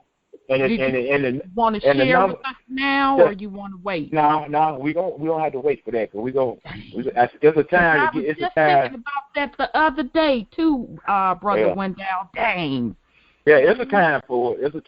See, all that stuff like that, you know, I had to figure that stuff out because I want to know. Mm-hmm. All right. We get into Anu. Okay, Alelu was king for 32,400 years. In the ninth Shah, Anu challenges Alelu to a wrestling match and defeats him. By acclaim, Anu was hailed as king. Anu was escorted to the palace, and Alelu did not return to the palace. See, Anu let him go ahead and do his thing because he knew he didn't have an answer. And when things get to a certain point, he knew what to do. Just challenge him to hand-to-hand combat, and the winner is the king. Now, that piece right there, I'm going to show y'all how old that is. Do y'all remember, what's his name? The Zulu. What's his name? Oh, Shaka. Shaka Zulu.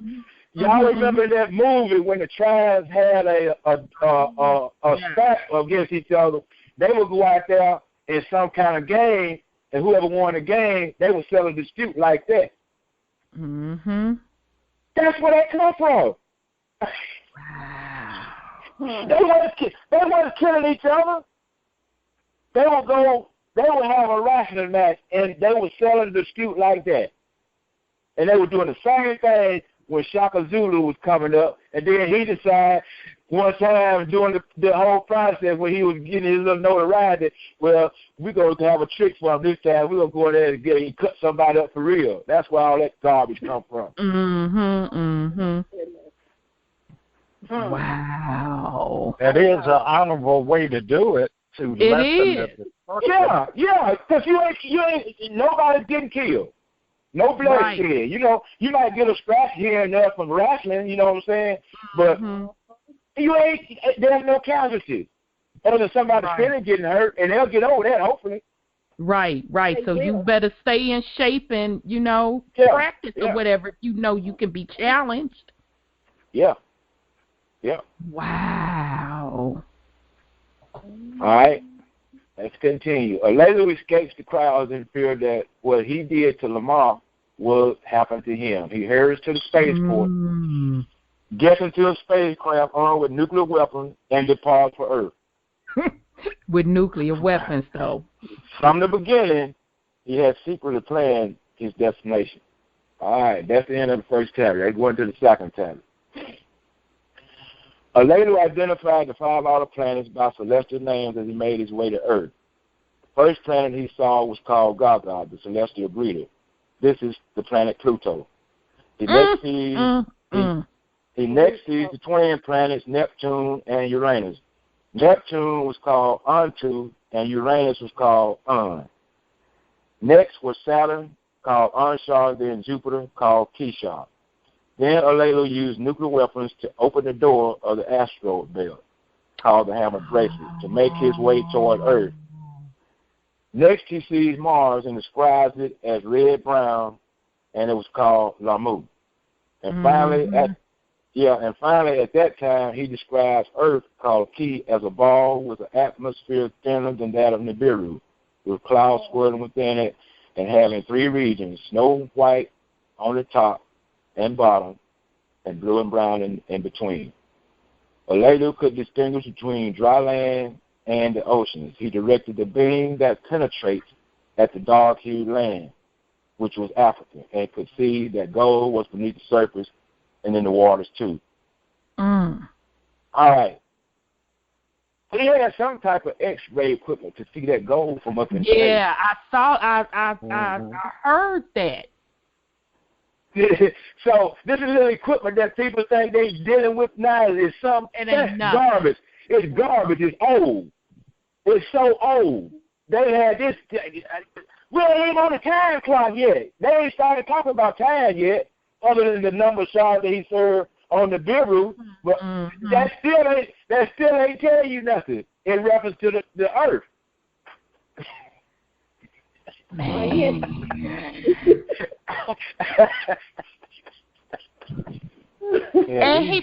But okay, now think about this though, Brother Wendell. I know you probably didn't already thought about it. He knew exactly where to go to search for that gold, right? Yeah, he knew. So that means hold on, we can all that's gonna be explained on go down through here, cause wow. As a matter of fact, we right on top of it. Because when he arrived on Earth, he stopped for a minute and reminisced on the knowledge of how Ki or the Earth came about. And he described it. He described it in the manner of a battle amongst the celestial gods / planets in the beginning. Got you. And that's where the whole asteroid belt situation came in when Ki or Tiamat or Ki was damaged and all of that. Okay. Yeah. Now, in this next little dispensation, I'll be mentioning the second and third heaven and all that, and I put question marks down because you can go look at different diagrams and people just naming stuff all over the place. But I'll still state them just to give you an idea of, how to view the whole situation that happened. Okay. All right. The gods, this is in the beginning.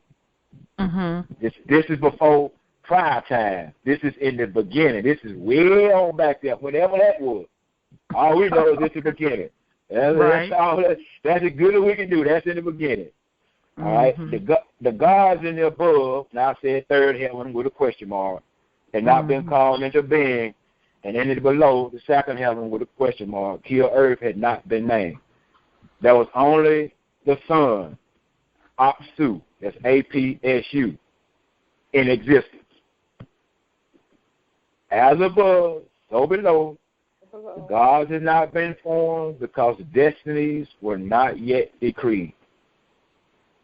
Apsu then made Tiamat, mother of all, his spouse, and brought forth Mumu/Mercury as his messenger to present a gift to Tiamat. The gift was gold for her sole possession. Whoa, wait a minute. Hold up. So that's where that concept of that Mercury is the planet of like the iron, and where they could turn the iron into gold. Yeah. Hell to the no.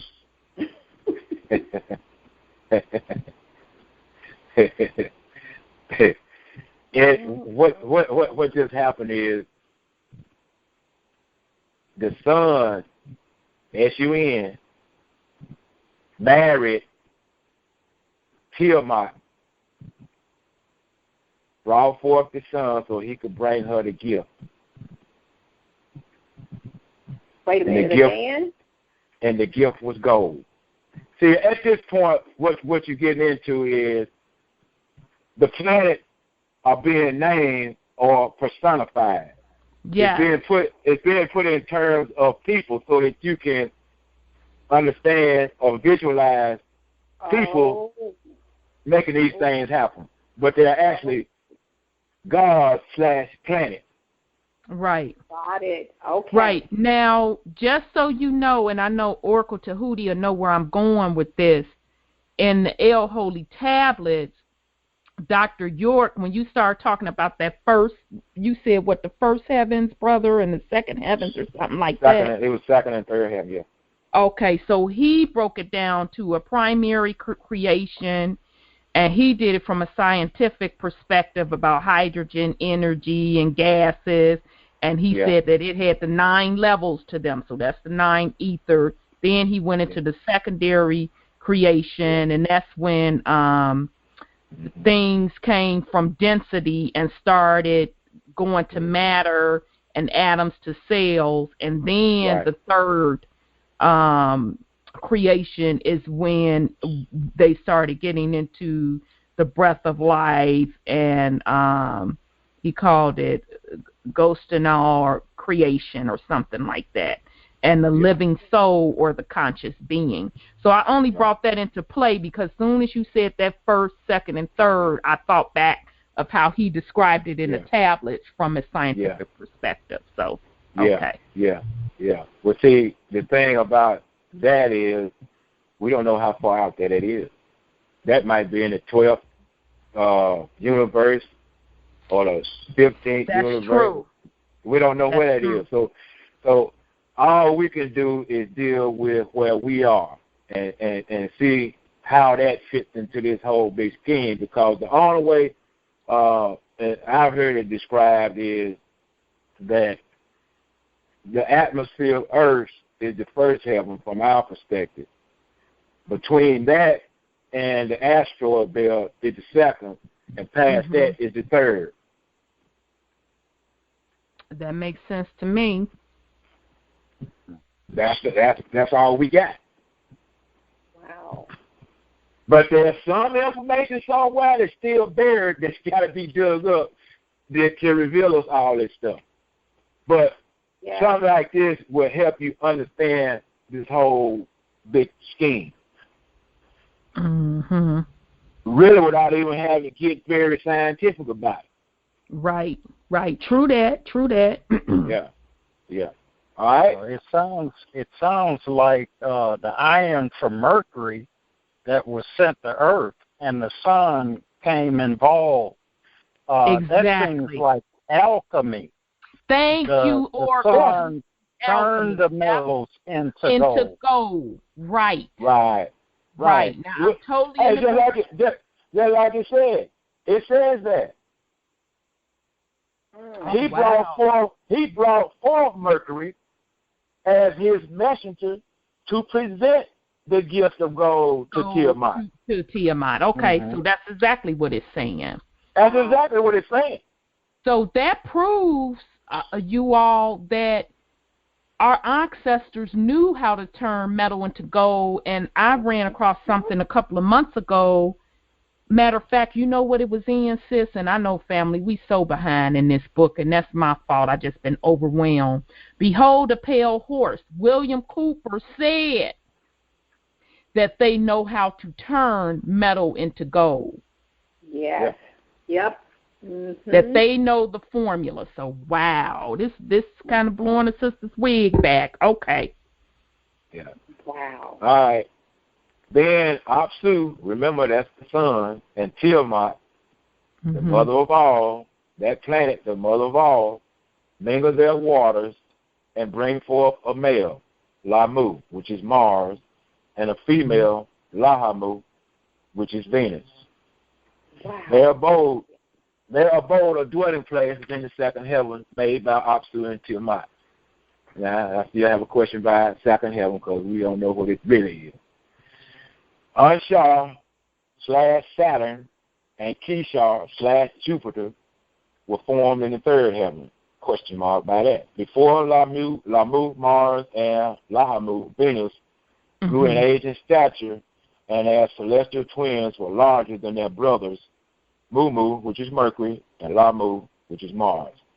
Anshar/Saturn and Kishar, which is Jupiter, had a son and heir in the distant heavens. His name is An/Uranus. His spouse, Antu, Neptune, was brought forth. Now,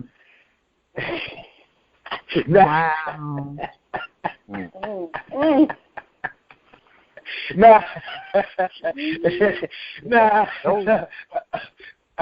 go ahead.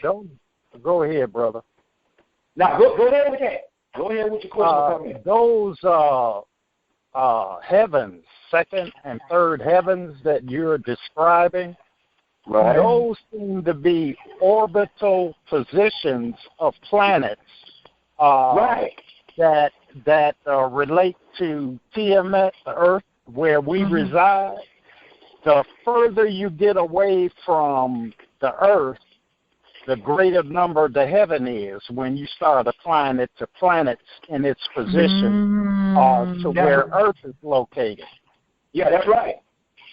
That's right. That's right. You're correct about that. Okay, so y'all taught me something new. Okay. That's why explaining that from the perspective of Earth, you got to look at our atmosphere for us is the first heaven. Between our atmosphere and the asteroid belt is a whole other ballgame. That's the second. And then outside the asteroid belt, we don't see nothing else. So that's the third heaven. How far that goes, we don't know. Dang. We like, dang. But see, I'm gonna tell y'all, just to ease your mind a little bit. When I get completely finished with my notes, I'm gonna send them to you so you can have them, so you can see it. Because I got maps and diagrams, all that stuff to give you visuals while you talking about this stuff.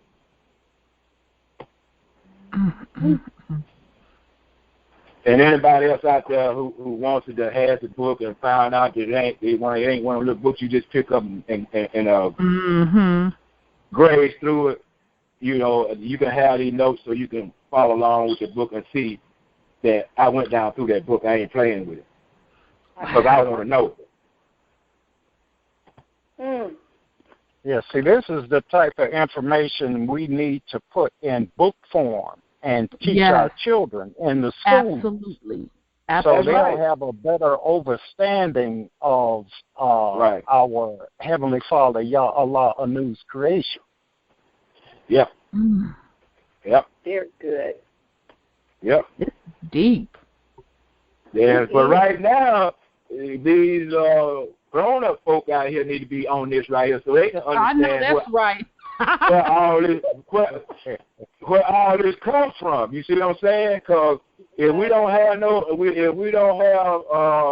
a grown-up folk that turn into adults to teach the children, then we still in trouble.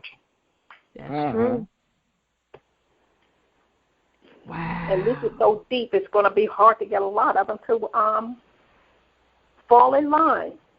Yeah, well, they can't say that we didn't leave them a wealth of information because we've been on this for a minute. Now this is bringing the pieces together. I cannot wait to do this. I told y'all this is a long road right here when you start talking about that creation, because you'll run across a name.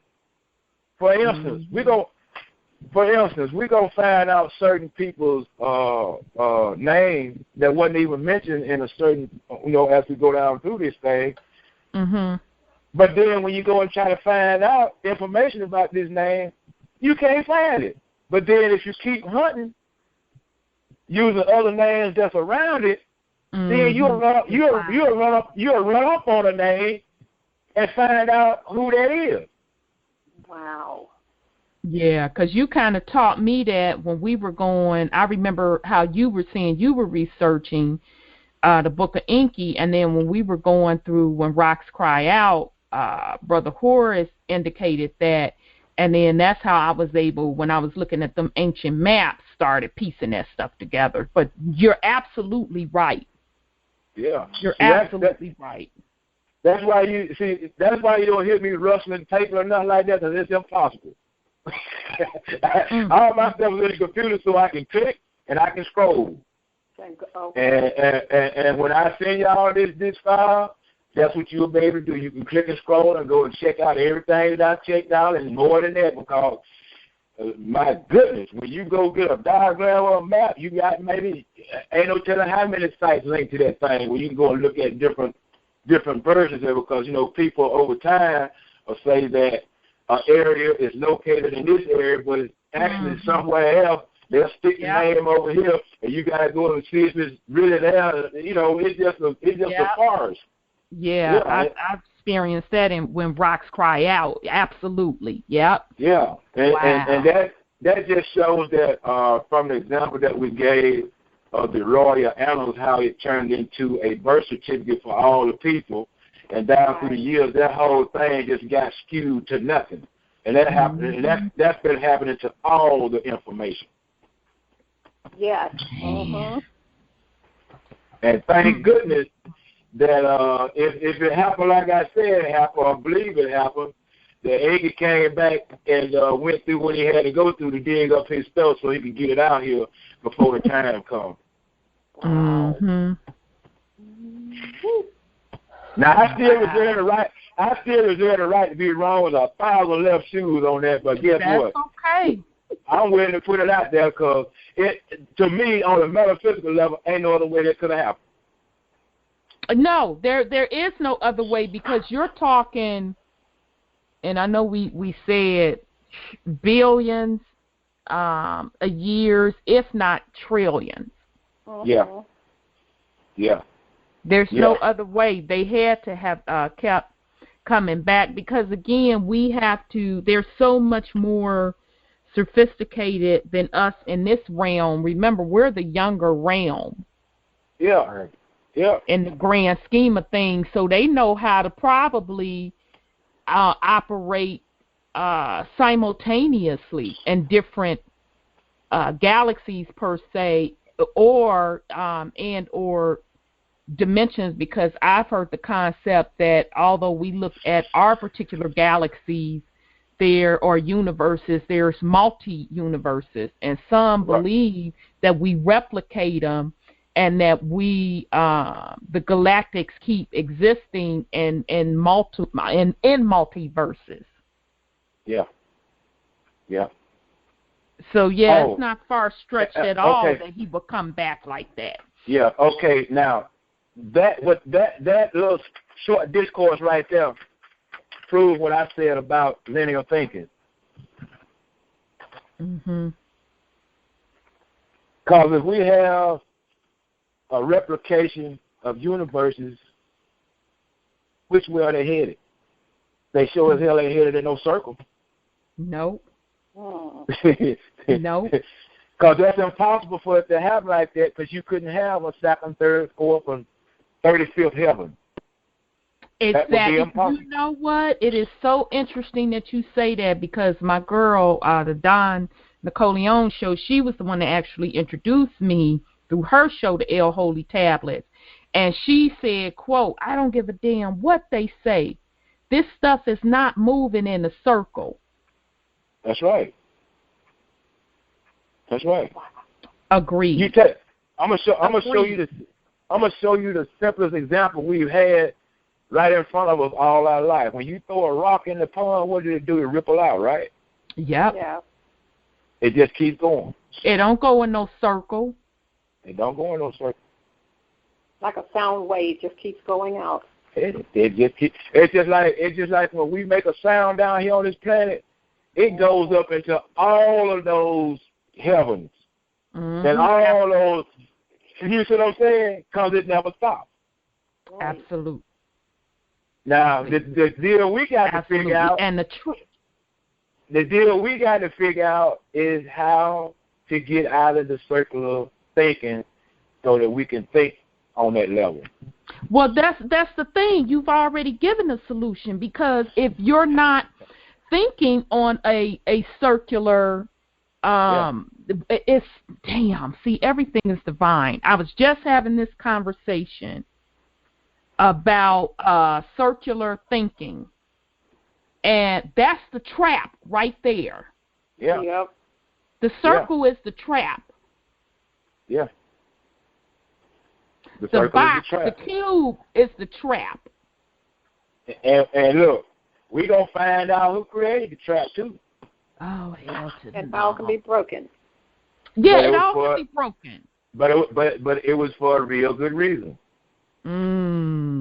Well, as a nine-ether being, all you have to do is, break the spell and know that you're beyond the circle, you're beyond the cube, you're beyond a seventh heaven, because that's another trap too. Yeah. Yeah, that's seventh heaven. Yeah. Yeah, that's another trap. But as a nine-ether being, you have to know that you can break beyond that, because you're a multiverse being. Yeah. We infinity. Exactly. It ain't no such thing, ain't no multiverse. We infinity. That's true. That's true. That's true. That's how you break the trap. Wow. Now, the question with that's all good. But the question is, how do you get the masses to get there? Damn, that's so hard, because when I tell you they want to stay in that loop, they want to stay in that spell. Because some of them are comfortable there. Yeah. People like to be with what they know, where they feel comfortable. Yep. And it keeps you in a lower vibration. Yes. Yeah. Yeah. Wow. Can I ask a question? Yeah, somebody. I don't know how you came in. We didn't open Q&A, but we'll open it. Go ahead, brother. We'll open it. Go ahead. I'm a geek. I just hit the start. Okay. That's okay. Go ahead. Go ahead on, brother. The messages is beautiful, brother. Thank you for sharing that wisdom. Now, I do have a little insight on the story, not as much as you share. You actually completed a lot of different aspects and names and show a certain correlation. Now, in regard to Enki, who gave and I'm not sure if you covered that part yet, but he gave a portion of his blood into the creations that was here. So I wanted to know if you would correlate that with it being the melanin-rich people of the planet, and that could be why we're being targeted by these anomalies who are coming against us. Is there a correlation with that from what you know? Hey, bro, let me tell you this. You just hang with us. We're gonna get to that. We're gonna get to it. He ain't got to it yet, but we're gonna get to it. See, let me explain. Let me explain to you because he's just coming in late. We've been on a creation story for what, 9 months? Yeah, it's been a minute. and I'm coming from the Book of Enki from that perspective. Mm-hmm. And over this course of time, I tried to stay away as much as possible from just giving out bits and pieces. You see what I'm saying? Because that just causes confusion. I'd rather go through the whole thing, have my notes together where I can go down through the whole thing so nobody will have no questions. And then on top of that, when we get done, I'm going to email this thing to Rhonda, let y'all have it so that she can give it to anybody that wants it. Yeah, so, brother, where he started tonight predates anything I've heard.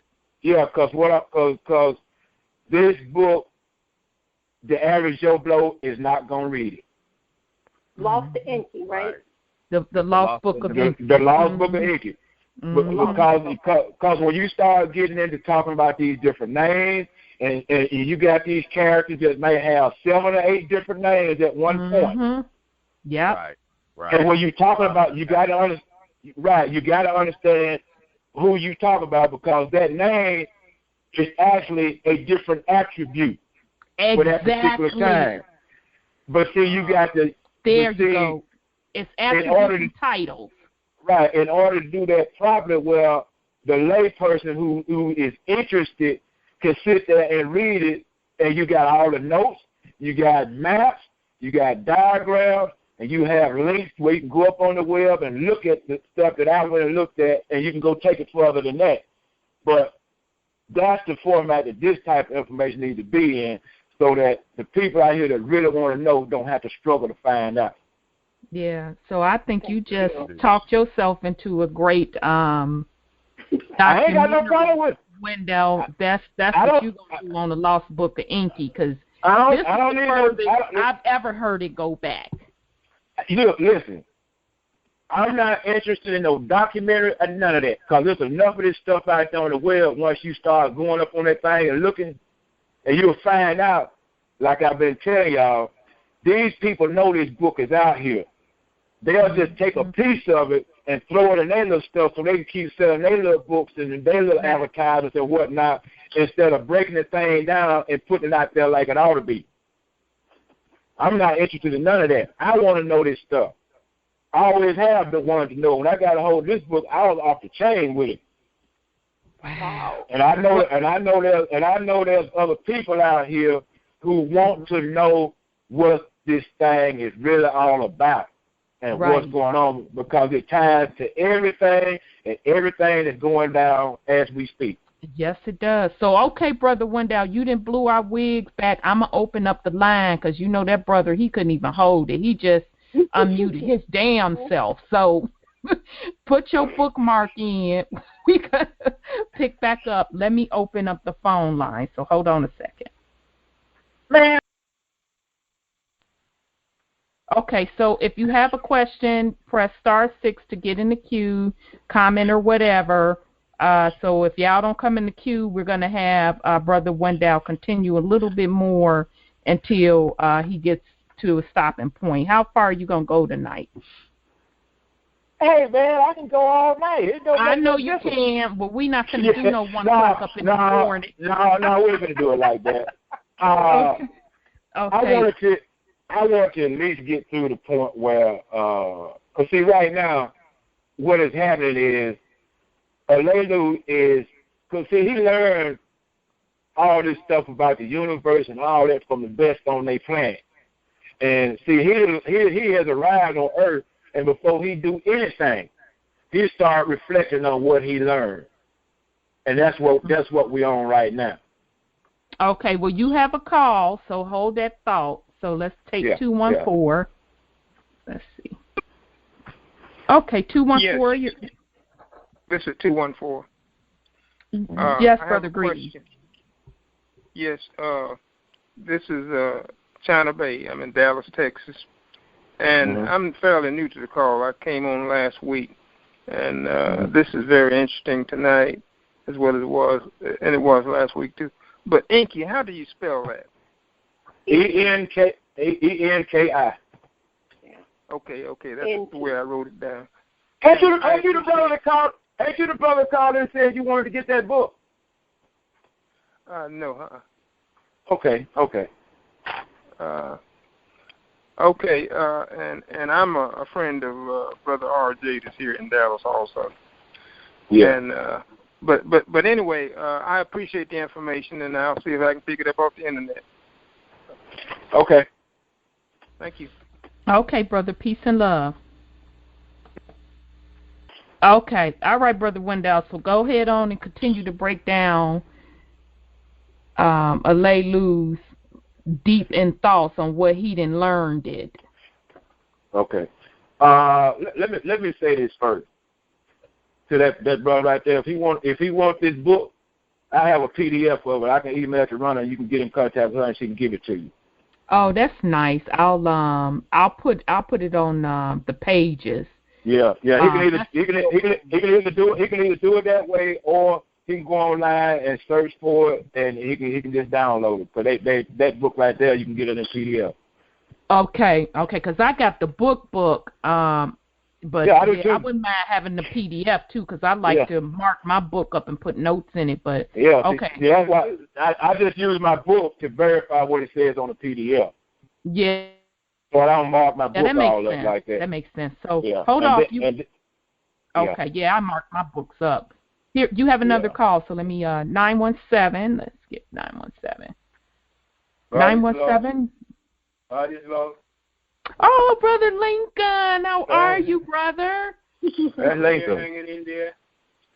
Good to hear your voice. Yeah,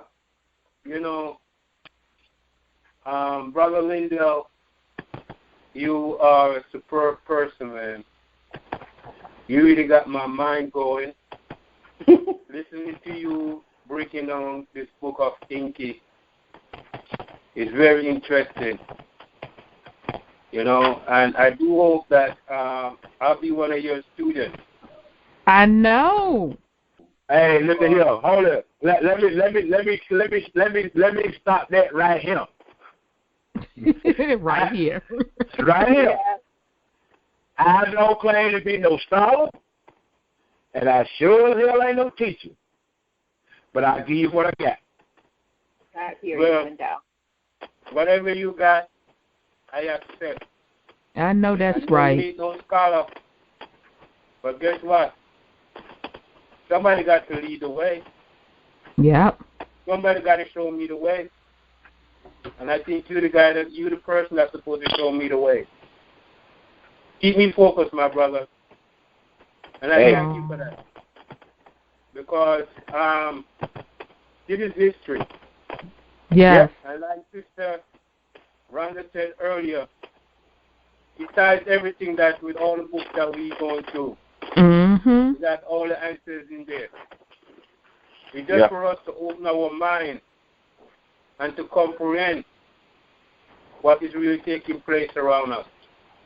Yeah. This book, whatever you're saying and the way you're interpreting it teaches us how to live amongst ourselves also. Yes.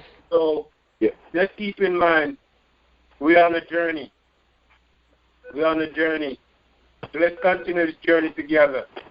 One heart, one mind, one spirit, and I yield.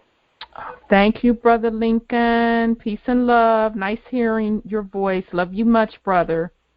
Okay, you have another call, Brother Wendell. So this is 256. So hold on a second for me. 256, your line is open. Yes, peace and love. This is Nene from Alaska. Peace and love. Peace and love. I just got a quick question. I just want to say hey to Elder Tahuti. It's good hearing you, bro. And Wendell, I kind of got lost when I went in the kitchen to turn my chicken over. You were mentioning something about how they took the law of the sea, because some sister and person or something about the bloodline. Would you please re-explain that for me? And I'll say, one heart, one mind, one spirit, I yield. I should have known. I should have known. Calling on here, trying to talk in code. That crazy. So a mirror, exactly. I knew that had to be a mirror. I knew that. Yeah, and I'm looking at this number. I'm like, this ain't no Alaska. Turning over chicken. Exactly. Turning over chicken in Alaska. Okay, Amir, you blew yourself away right there with the turning over of the chicken. Well, okay.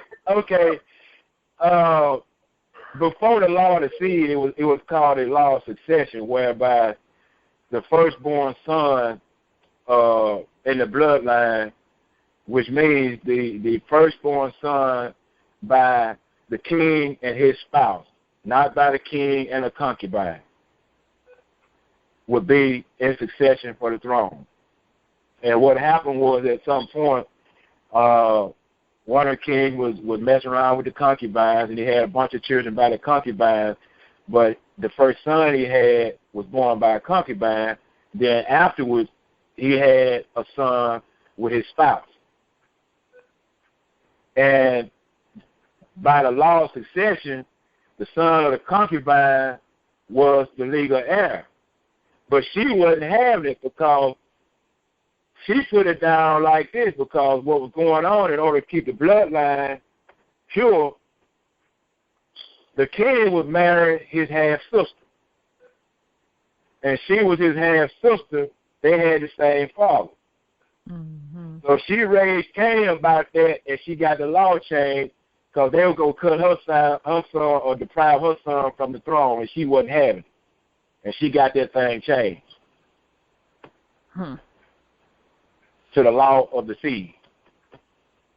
And now, doesn't that also make sense how they say and they so not the royal family, but like the Bushes, and as Brother Kelly would say, the Scherfs and Queen Lizzie and all them keep intermarrying, except they said that they're not doing it right because they marry too close to the bloodline and mess up already they watered down as genes. But I'm saying all that to say that concept is not new. Right. Wow. Not new. It's not new at all. Wow. Well, Sis Amira, did you have any other questions for Brother Wendell? No, that'll do for tonight. That reminds me of the story of Abraham in the Bible when him and Sarah. Don't it? I yield. All right, you're crazy man. Okay. Peace and love, sis. Good hearing from you in your Alaska voice. Peace and love. Oh, that girl. I know, right? That girl. No, she's crazy. Ain't she a hot mess? Okay, Brother Wendell. So that was your last call from the sister in Alaska that was frying her some chicken. So, you want to pick back up with Alaylu? Okay. That was too funny. All right, we just got through with the three heavenly couples that were created. Mm-hmm. Which were the planets. Yeah, which were the planets. Mm-hmm. Okay, at the time of the three heavenly couples, the earth had not been called into being, and the Viru had not been seen.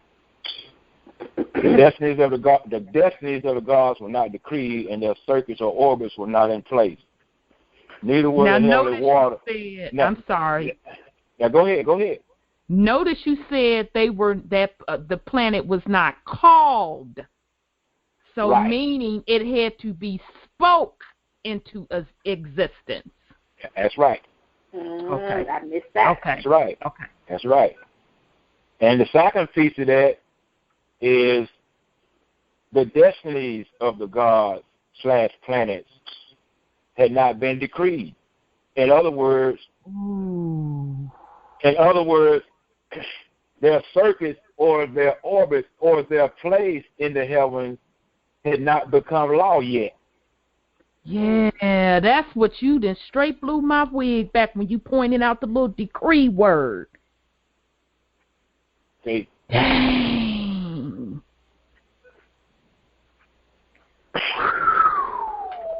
All right, let's continue. Neither were the heavenly waters separated by the hammer bracelet / asteroid belt. Wow. The celestial family, or the planets, was erratic and loathsome toward Apsu, the sun, as Tiamat formed a crowd to accompany her in opposition to the sons of Apsu. Now, let's stop right there. We already had an example of the woman getting pissed off about the law about her son gonna get looked over for the throne. Right.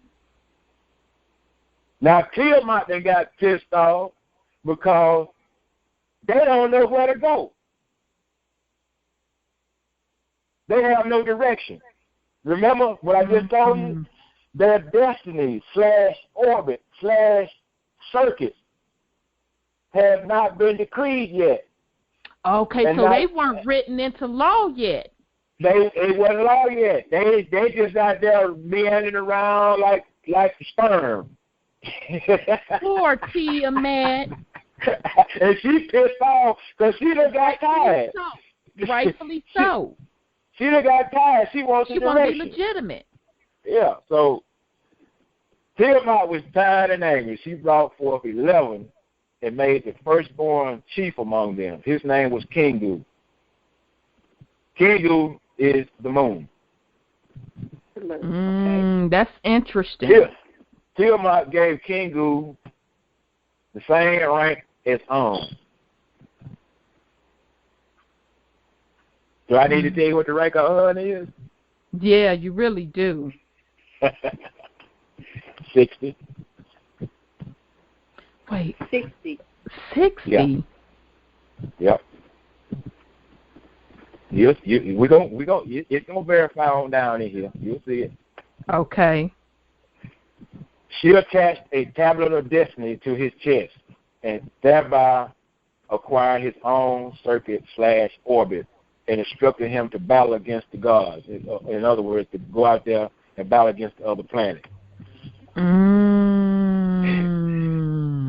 The gods were concerned and asked each other, who should stand up to Tiamat? None of the gods would step forward in their circuits and bear a weapon for battle. Well, see, they couldn't step out of those circuits because it hadn't been decreed yet. Right. But evidently she had the power to do that. Yeah, evidently she did, because she went and created somebody else. She got tired of waiting, and she did her own thing. But guess what? We're going to check out what happened with that. All right. Here's the description of how Nibiru was brought forth. In the heart of the deep, a god is born in a chamber of fates. That's Fates. Chamber of fates / the place of destinies. I got a question right here. Is this another solar system or another galaxy or another universe? Is the chamber of fate a place? But this is the big question. Is the chamber of fate a place where the past meets the future?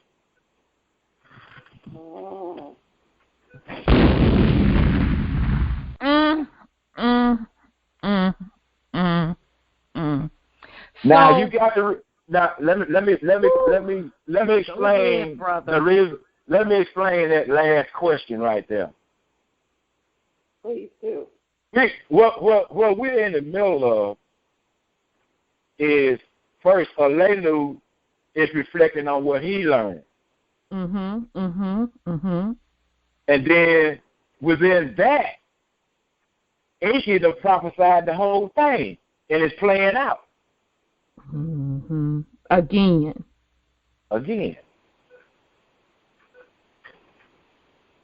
But you just kind of messed me up with the little faith thing. If you may just allow me to expound on that a little tad bit here, because go the way ahead. you broke that down, that's deep. So what you saying is, spell again how they spell faith. Faith is F-A-T-E. That means your end, not your F-A-I-T-H, your feeling. Okay. Or your belief. That is your destiny. Exactly. So the way you just broke the etymology down, now we know the origin of the word faith, right? But what you are saying, that is another universe for manifestation that brings the past and the future together. Yep. That's deep. That's deep. That's deep. Wow. That's real deep. Together. Yep. Because I'm listening at what Brother Wendell is saying, and it ties directly into L's Holy Tablets. It when does. You start talking about the asteroid belt, we know that the planet Meldet exploded, due to Nibiru. The Nibiru coming into the atmosphere of the planet Meldet. Right. It exploded, and a lot of the animals, like dolphins, ended up here in Tiamat. A lot of the debris attributed to the asteroid belt, as well as the when the moon was developed, it was developed from a crashed flying saucer that crashed into the Grand Canyon. And Wendell said that Tiamat developed the moon. Well, yes, we understand that from L's Holy Tablets, that a portion of the Grand Canyon went into the atmosphere and formed the moon. And it was placed in a specific orbit around Tiamat.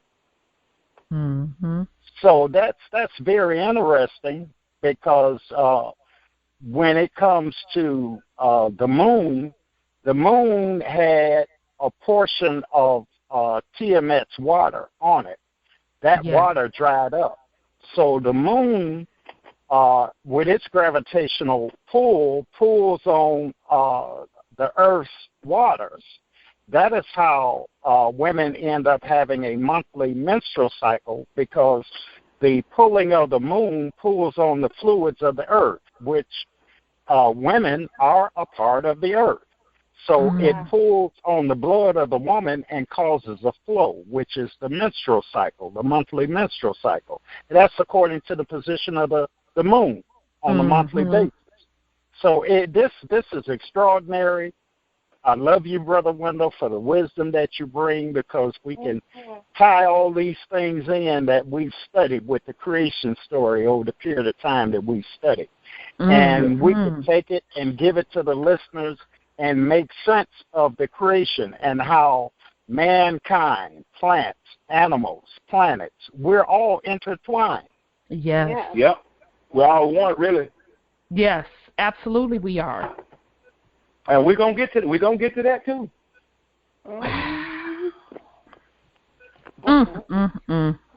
know. We both like Oh, jeez. Who'd have thought? All right. Can we continue? Yes, you can. Yeah. You messed me up on the faith situation, but go ahead. Well, see, these questions have to be asked because the whole purpose is to get our people thinking again. Yes, yes. Get them out the circle, out the box. Yeah. Yes. Yeah.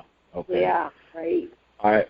This celestial god / planet / Nibiru was created by an artful creator and acknowledged as the son of his own son. Now say that again. The son of his own son. This celestial god / planet / Nibiru was created by an artful creator and acknowledged as the son of his own son, S-U-N. He was the S-O-N of his own S-U-N. Oh. Now, let me ask this question.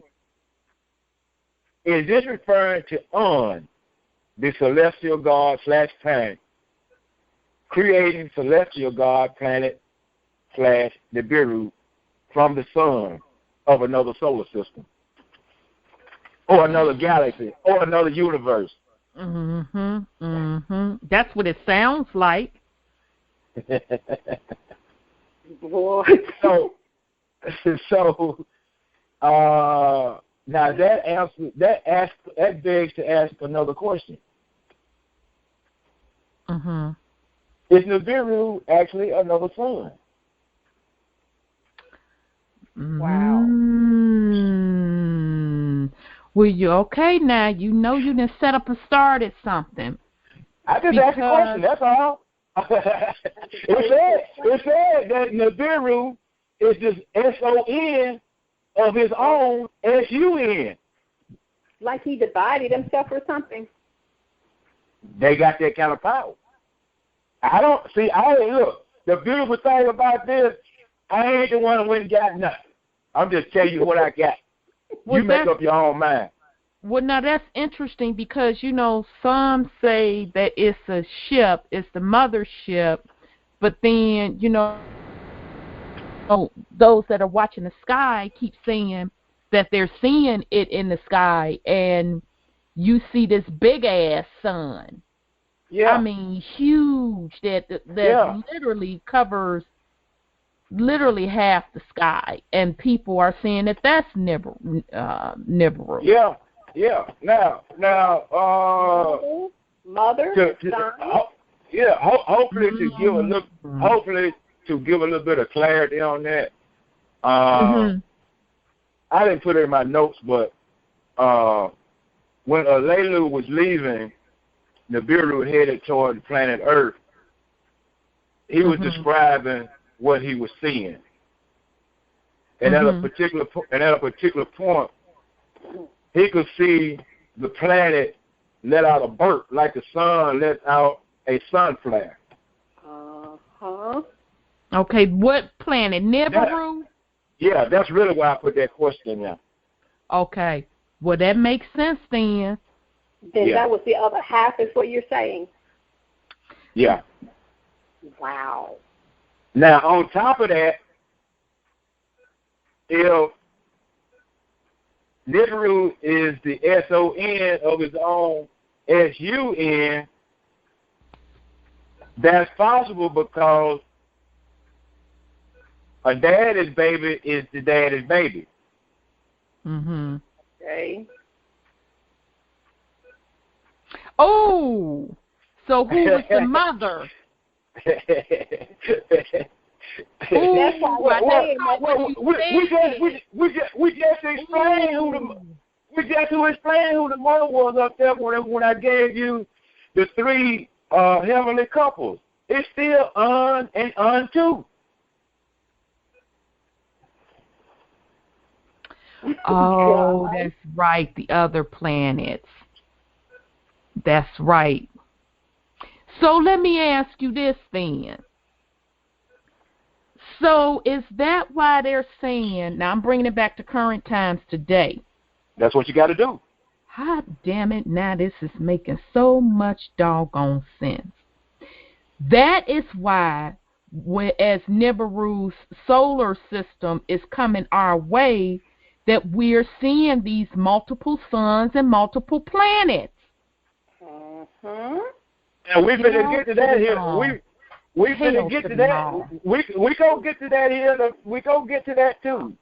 Because I was just about to say, well, what about the future? It's the ancestors returning. Yes. Whoa, the galactics returning. Combining all dimensions. Yes. Wow. Yeah. That's how we rise to a higher frequency. Exactly. Because all of the dimensions are being combined.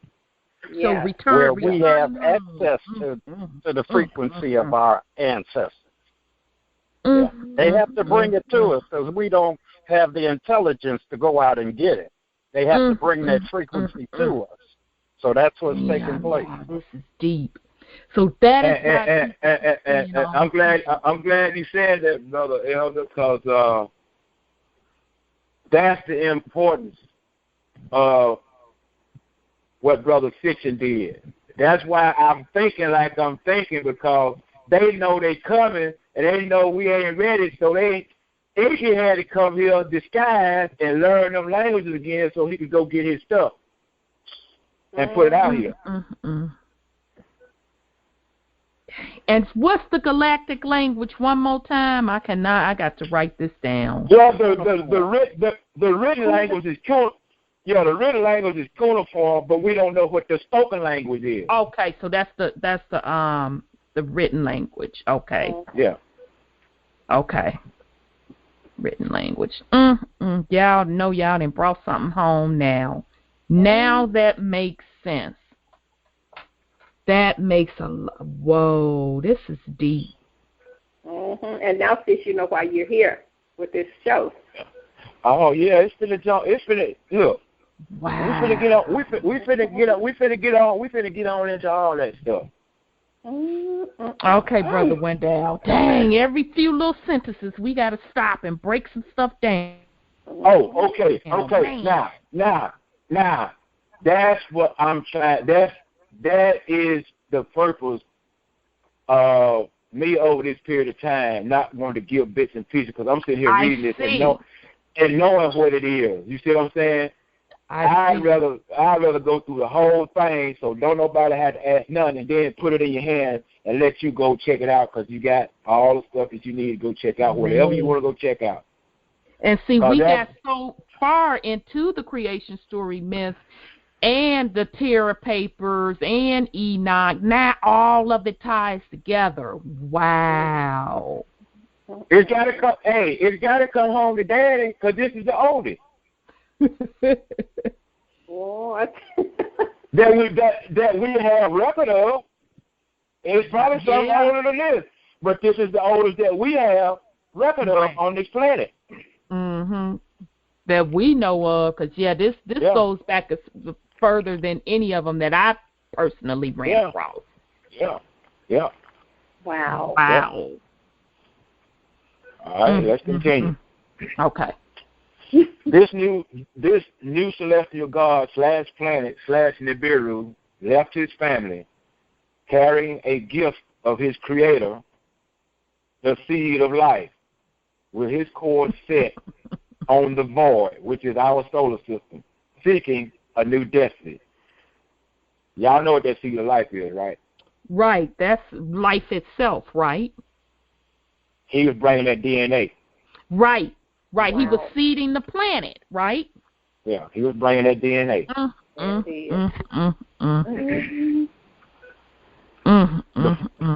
The first to see this new celestial god / planet / Nibiru was the spouse of An 2.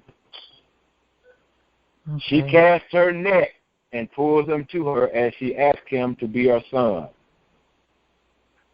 That net that they're talking about is the gravitational pull of that planet. That makes sense.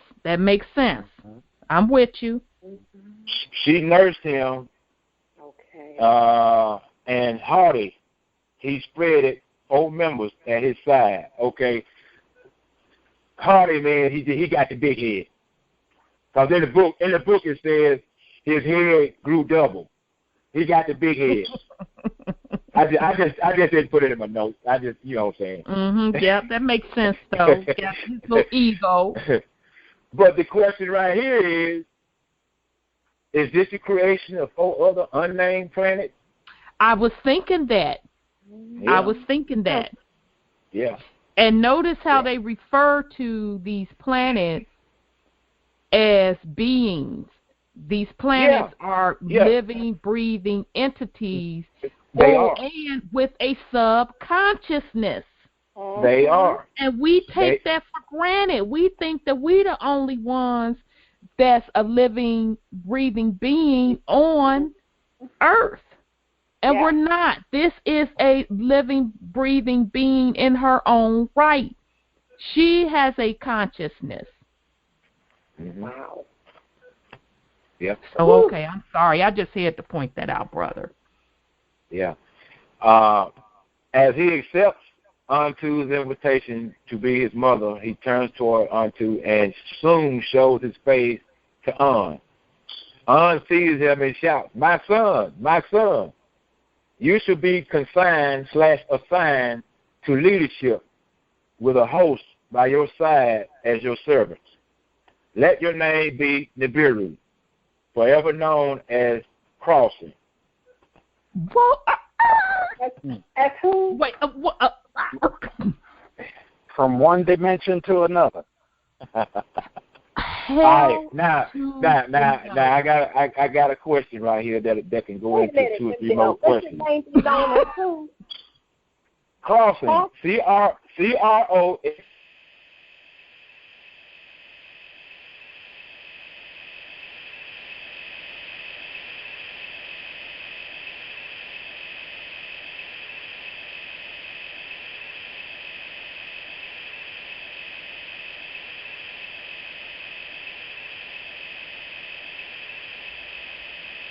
Hello? Okay, I'm here. The board just straight locked up. I'm here as well. Okay, I thought it was just on my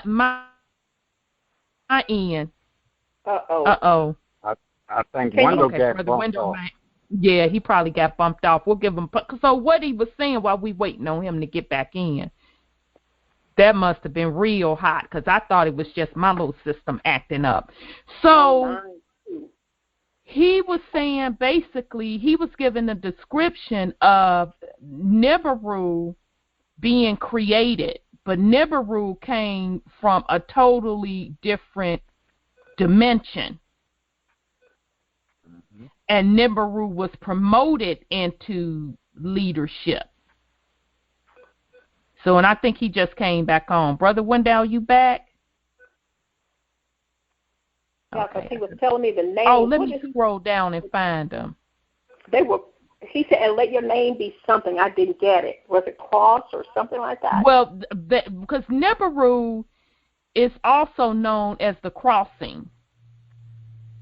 Okay. Yeah, that's Nibiru's that's Nibiru's nickname. It's known as the crossing. The crossing. Okay, I got it now. Mm-hmm. I did not hear that part. Yeah, and and I only knew that just because of all of the studying that I've done on that solar system or whatever. But now I know where the origins of that nickname, the crossing, came from. Wow. Let me check on him. I thought that was Wendell. Let me see. Are you able to get back on?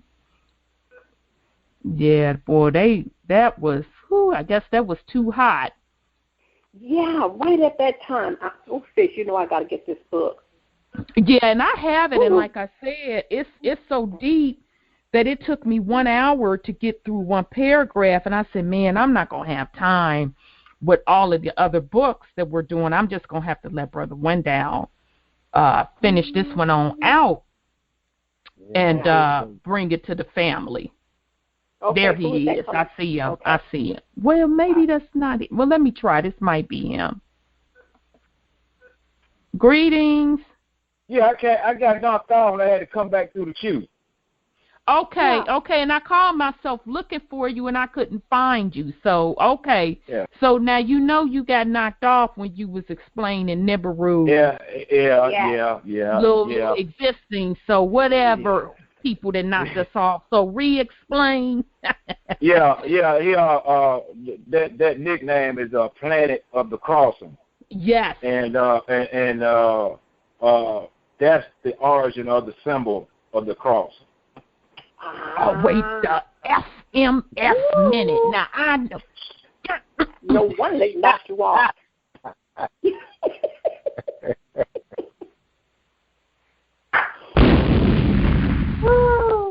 You better. It's no stop playing with me. I never thought of it.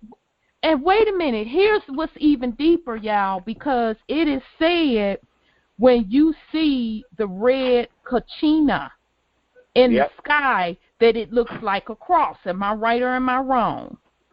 You're right about that. Damn. Wow. Just spell that for me, Kachina. It's Kachina, and that's based on the Hopi prophecy. So Chief Willie and them came up with that red kachina, because the legend says that when it swings around the crossing planet, when it swings around, it's red on one side, it shows as a cross. Then when it swings around to, I don't know if it's the front or the back of it or whatever, then it turns blue. But some say that that's not even still Nibiru, that's one of the satellite, one of Nibiru's little, now what Wendell said makes sense, that, and they didn't kick that brother off again. What he's saying makes sense, because that's just one of Nibiru's little boys or girls kicking it with him, because that particular red planet is also known as the Destroyer. That's not even still Nibiru itself. Oh, my goodness. This is hard. Yes. You there? There you are. Yeah, I'm here. Yeah. Okay, because I thought you dropped off again. I thought I saw you drop off again. Yeah. Okay. Yeah. Woo. All right, can we continue? Yeah, brother. I'm like, oh, yeah, go ahead. All right. As the celestial god / planet / Nibiru passes the celestial god / planet / On bowed to him, spread his net, and brought forth the 4 servants. Those 4 servants is the south, north, east, and west wind. Then On announces the arrival of Nibiru to Anshar, which is Saturn. Upon hearing the announcement of Nibiru's arrival, Anshar sends Gaga, which is Pluto, as an emissary to deliver a message to On to assign a task to Nibiru. Gaga / Pluto tells On that Tiamat is angered and has set up a warring host of 11 warriors with Kingu the Moon in command, who unrightfully has a tablet of destiny attached to his chest. Gaga / Pluto asks On to let Nibiru be their avenger, because none of the celestial gods / planets can stand up to Tiamat for fear of the host of 11. Now, question right here. Who is the host of 11? No. The question is this the origin of the epithet, the Avenger? Because they also call planet Nibiru the Avenger. Wow. That's interesting. That's interesting. And why does Nibiru have to keep coming and putting Tiamat in quote check? He got to come and check on everything, because you're going to find out here in a minute. You're going to find out why. Just stay with it. You're going to find out why. All right. Hearing that Tiamat would destroy her children, Nibiru was already prompted for action. He tells On and Gaga that if he is to be their avenger, to the gods / planets to assemble in a council and make him the leader, therefore bow to his command. This was a strange demand heard by Lamu, Mars, and Lahamu, Venus. The gods / planets who decreed the fates agreed to make Nibiru their avenger and vowed that from this day on, your commandment shall be unchallenged, and no one among us shall transgress your bounds. That's why them planets line up. Woo! Wait a minute. Hot damn. They just contracted with Nibiru. The other planets did. Wow. They just contracted with Nibiru. Oh my goodness. From that day forward, when he say line up, they line up. They lined up. Dang. and they line up and said, we ain't gonna get in your way. You got it, cuz. Come on through. And do what you gotta do. Come on, do what you gotta do. And this is what they did. Then the god/planets who decreed the fate set for him a circuit/orbit to proceed toward Tiamat. They gave him their blessing as well as awesome weapons. Anshar, Saturn, gave Nibiru 3 more winds: the evil wind, the whirlwind, and the matchless wind. Kishar/Jupiter filled his body with a blazing flame to enfold or envelope Tiamat with. Ready for battle, Nibiru set his course toward Tiamat. Now Nibiru, referred to as the Lord, small case, because of the vow of the god/planets who decree the fate, follows his course toward Tiamat. He put on the pulsar and the emitter as a cloak for protection. The pulsar and the emitter are instruments used together to revive the dead, or in reverse, to extinguish the living.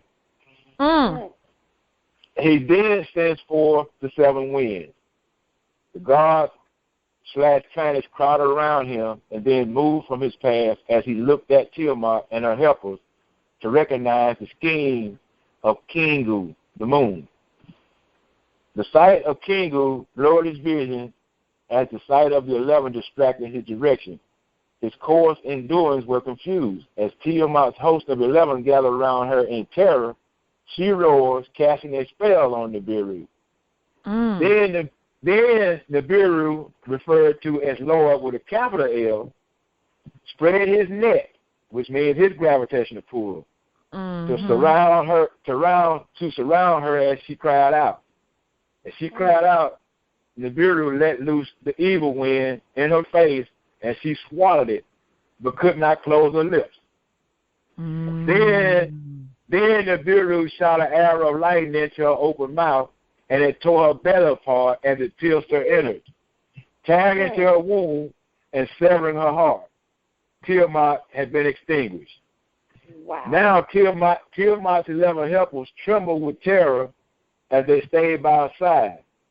Nibiru caught them all in his inescapable net, including Kingu, the moon.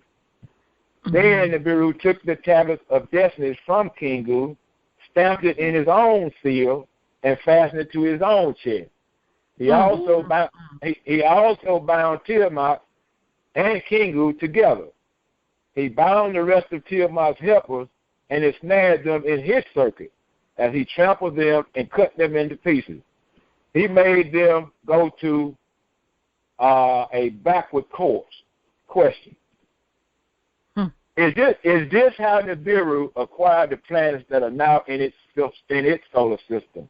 And is this why the planets in Nibiru's solar system orbit opposite/counterclockwise of the orbit of Nibiru? So when you kept saying that Tiamat's 11, those was her people with her, which was really her planets, right? Yeah. Damn it, y'all, are y'all catching this? So basically what had happened was Tiamat had her crew around her, and she was 11 deep. Yeah. Okay. Now, let's pay attention to that number 11. 11 means manifestation. So Tiamat chilling. She got manifestation. She got the dimension of faith. So she could create and do whatever the so-and-so she wants. So the other planets with hateration in their heart, because it was hateration. Didn't nobody threaten them. It was hateration. They come calling on Nibiru. And so he took the opportunity to say, okay, I'm going to go on to battle with her and handle that. but you have to bow down to me and turn your power over to me from this point on. So he comes on up. They gets up out of his way. Him and Tiamat gets to sparring. He wins over her. He snatches the tablet of destiny from her and took her 11 crew with him, so they became a part of his solar system. And so ever since to that point, Tiamat was demoted. Am I right or am I wrong? You can put it any kind of way you want to. But see, guess what? Guess what happened though? You remember back up 2 or 3 pages, whatever it was. When she did, nothing was lost. It hadn't been decreed yet. Right. So they didn't have a right to come and ambush her like that. Well, see, she didn't have the authority to do that. But she didn't have the authority not to. That was on them for not decreeing it, not her fault. And everything has a process. Yeah, see, y'all on that bull. And see, when Nibiru was born, he was already in succession for the throne to set things in order. See, the same thing just happened up there when we went through the kings. The same thing happened. The very same thing happened.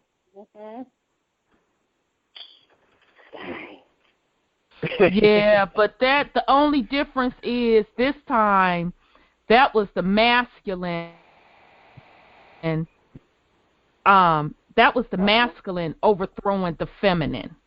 That's what that was. Well, the feminine got out of place. The feminine has her place. Wait a minute. The feminine has her place, but she also had to be in order. But that was their fault for not. That ain't Tiamat's fault that they don't have their so-and-so business together. Wait a minute. See, then still, what right does she have to go ahead and create an army to go beat up on folks when they ain't got nothing to do with nothing? I ain't heard that she beat up on nobody. I just heard that's what she created for. Well, that's why she gave.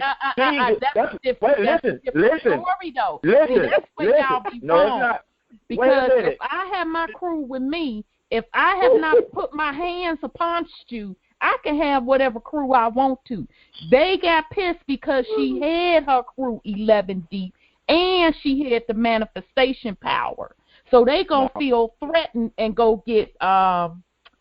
No, I got to be on Tiamat's side on this. No. Remember, what did she do when she gave the moon or Kingu that tablet of destiny? What did she tell him to do? Wear it on his chest. No, she told him to go out there and war against the other planet. Oh, okay, yeah, okay, Tiamat. Well, that kind of blows. So you gonna tell me? So now. She was so you gotta look at you gotta look at the whole picture. So see this going on. So he got to bring forth. He got to bring forth somebody to straighten that out before it get out of hand. Yeah, now she was straight wrong on that. See, I was with you, Tiamat, but you should have just stayed with your crew 11 deep, and you would have been straight. Yeah. You would have been straight. All right. Now let's continue. Wow. Next, Nibiru makes his way to Anshar/Saturn and Kishar/Jupiter, making an orbit around Apsu/the Sun, journeying to make the announcement of victory to the gods/planets that appointed him. Gaga/Pluto greets him and then journeys to the others as a herald, in other words, a messenger. Nibiru proceeds to the abode in the deep, beyond An and Antu, and considered the fate of Tiamat and Kingu. He then returns to Tiamat and split her in 2 parts, separating her chest from her lower part. He then cuts her inner channels apart, exposing her golden veins. Nibiru completely severs her upper part as he trod it on her hind part. Now he summons the north wind to thrust away the severed head of Tiamat and to place it in the void. In other words, in the second heaven out there somewhere. And Nibiru hovered his own wind upon Tiamat, sweeping gushing waters upon her. Then Tiamat's upper part was carried to an unknown region, exiled, with Kingu, the moon, bound with the severed part as his companion. Question: is this why the moon is in such close proximity of the earth? Yeah. That's interesting. All right. Let's continue. Nibiru then smashes the hind part of Tiamat to bits and pieces, strings them together to form the hammer bracelet / asteroid belt, a firmament, dividing the upper waters from the waters below. This will serve as an everlasting battle trophy to enshrine the place of the battle. Next, Nibiru, referred to as Loa with capital L, surveys the regions measuring from the quarters of the sun to the abode of Pluto. He then returns slowly to the place of the battle. As he again passes the sun's region, he thought of the sun's missing spout. He gives attention to the upper part as the waters of life were still pouring from it, and the rays of the sun reflected her golden vein. Nibiru then remembers his creator's legacy, the seed of life. Surely he had imparted it to her when he split her in two. Following that revelation, he tells Apsu, the sun, to heal the wounds, letting life be given to broken parts and the waters to be gathered to one place, letting firm land appear. Is this the separation of oceans from dry land on earth? That's interesting. Knocked me off. Okay. See, let me say this and then I'm going to continue. What's happening right here is what we're living on is being created. Yeah. Nibiru tells... But notice that it said when it was the separating of the firmament, that did not mean that the firmament left altogether. So it just changed the density of the firmament. Yeah. That's interesting. Okay. Yeah. All right. Nibiru tells Apsu / the sun that henceforth the new daughter of the family would be called Ki, meaning firm land. Okay. Apsu / the sun welcomes Ki to the family and names her Earth and says, let there be day and night by her turning / rotation, and in the days I will provide my healing rays to her. He then appoints Kingu / the moon to shine at night and be Earth's companion forever. Now after that, I had to do an excerpt because I can't miss nothing off that. You can't paraphrase this. Right. And the title I get to the excerpt is The Record is Set Straight and Nibiru Assumes Position. All right? He crossed the heavens and surveyed the regions. To the gods who had him elevated, he granted permanent stations. Their circuits he destined, that none shall transgress nor fall short of each other. He strengthened the heavenly locks. Gates on both sides he established. Now we got a question right here. What gates? Is this the entry and exit points on the zodiac as Nibiru makes its orbit? Yes, it has to be. It's got to be. Ain't no other explanation. It has to be. Yeah. All right. I know. And outermost abode he chose for himself, the young Gaga, were its dimensions. The great circuit to be his destiny he beseeched Apsu for him to decree. All the gods spoke up from their stations.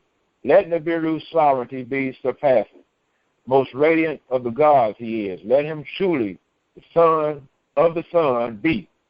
From his quarter, Apsu gave his blessing. Nibiru shall hold the crossing of heaven and earth. Crossing shall be his name. The gods shall cross over neither above nor below. He shall hold the central position. The shepherd of the gods he shall be. A shark shall be his circuit. That his destiny will forever be. Now, Alelu had much knowledge of the heavens and the circuits and orbits of the planets that he learned from Anshagal and Inshar, who increased that knowledge.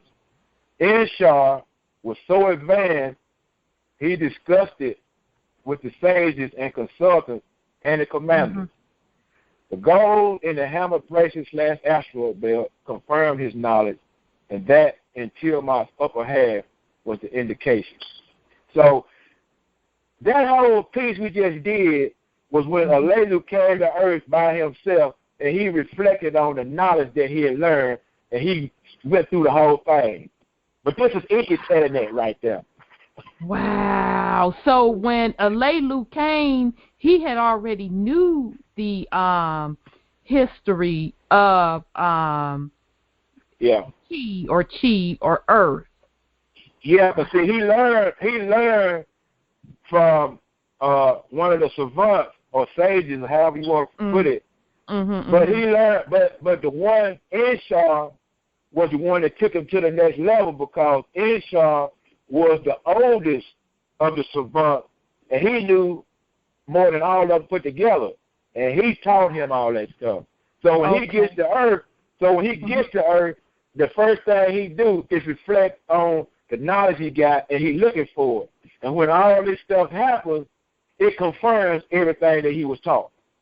Wow. Now, you know what else came to mind, brother, is that when you were talking about Nibiru's creation or father, you know, now this is just Rhonda, and I'm going to use your term, Brother Wendell. I could be wrong as 1,000 left shoes. When they talk about Nibiru's parents, that's the central sun that they talk about. So remember, they're saying that the time that we're in now had never happened before, where everything lined up to the central sun. And that includes Nibiru. Damn. See, Nibiru is in the position where it has to execute that, because he is the capital Lord of the planet. He got to make sure everything stays straight. Right, but see, now it all makes sense, because since Tiamat was destroyed, whether or not you want to say she was destroyed, whether or not you want to say she was demoted, to me she was demoted. So now the sentence has been served, or meaning she's free from being a prison planet. So to free her, the central sun even had to come and line up and say, this got to come from me all the way through the ethers to Tiamat to bring her back to her rightful position in the higher dimensions. Damn. Get out. The feminine again. Yeah, because she was demoted. Yep. Oh my gosh. I wouldn't say she was demoted. What I would say is she was prevented from causing chaos. Because remember, at the time she created that 11 and gave him Kingu, the moon, that tablet of destiny, so he could go out there and war against the other planet. Yeah, because she couldn't be stopped, because 11 is manifestation. So whatever she said went. So you had to bring a bad boy out there to handle that. And he was already he was already on the way to bring the law. You see what I'm saying? Right. And she got impatient. She got impatient and jumped the gun. Exactly. I'll do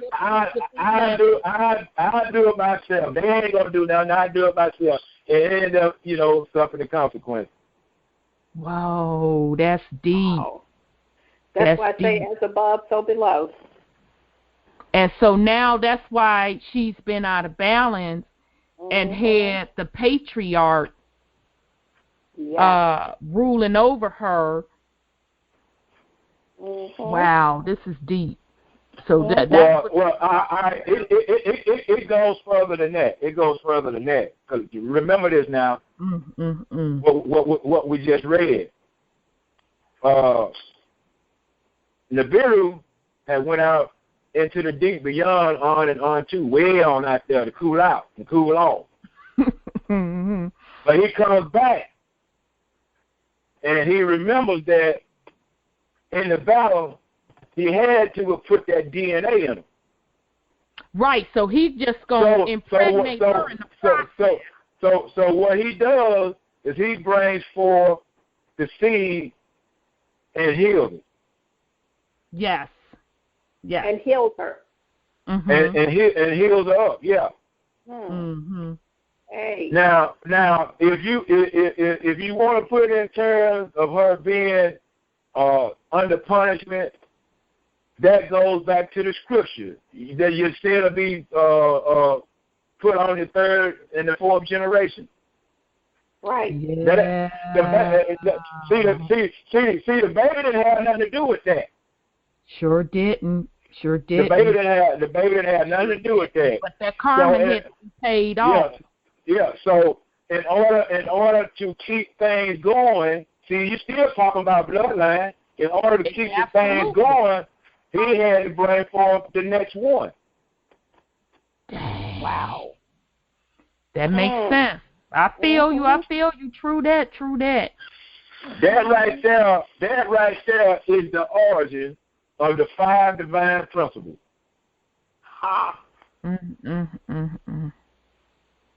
Played out amongst the gods/planets. And we don't know how many thousands or millions of years ago that happened. Or trillions for that matter.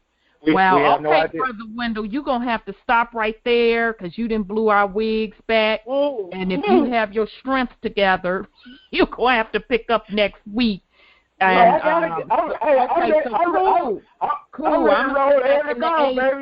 Okay, I'm going to sit back in the amen section and testify because you didn't straight up blew my wig back, and I'm sure next week you're going to blow it plumb off. This was... it gets gooder and gooder.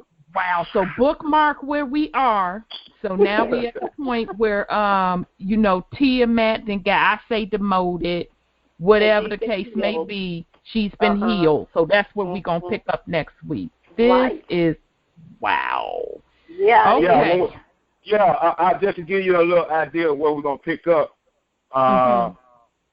That ended Leilu's little reminiscence that he had, and then we're going to go on to him, what was going on when he first came to the planet. Yeah, because Leilu was into some drama, and I remember, now it makes sense when we was going over something, you said, but Leilu was here first. Now I know what you're talking about. Yeah, he was the first one on the planet. They didn't count him. Yeah, I'm sure we're going to find out why. You're going to find out all the stuff, yeah.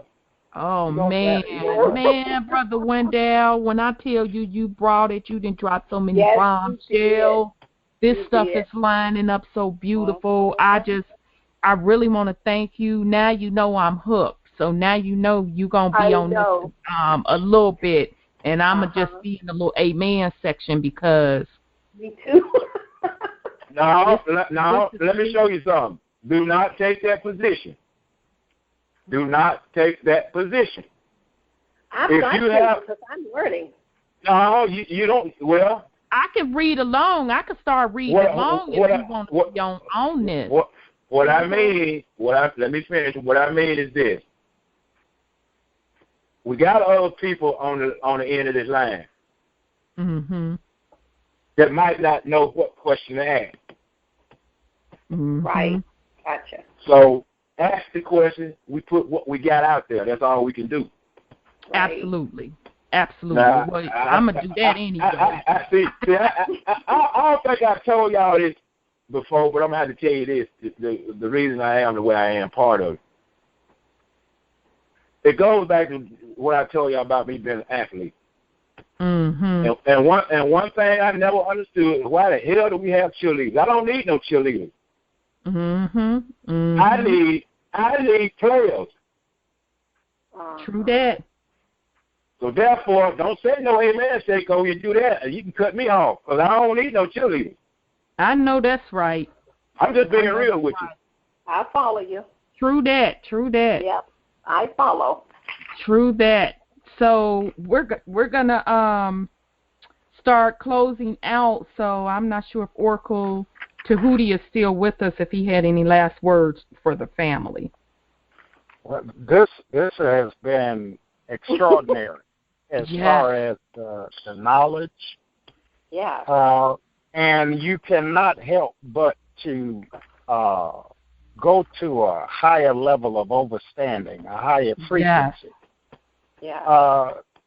If you have nothing but questions, those questions titillate the brain, and the brain wants answers. And as you continue to listen to Truth Uncompromised, you will get those answers and better understand yourself and what you're truly capable of. You will understand your past, and your own personal experience gives you knowledge of the present.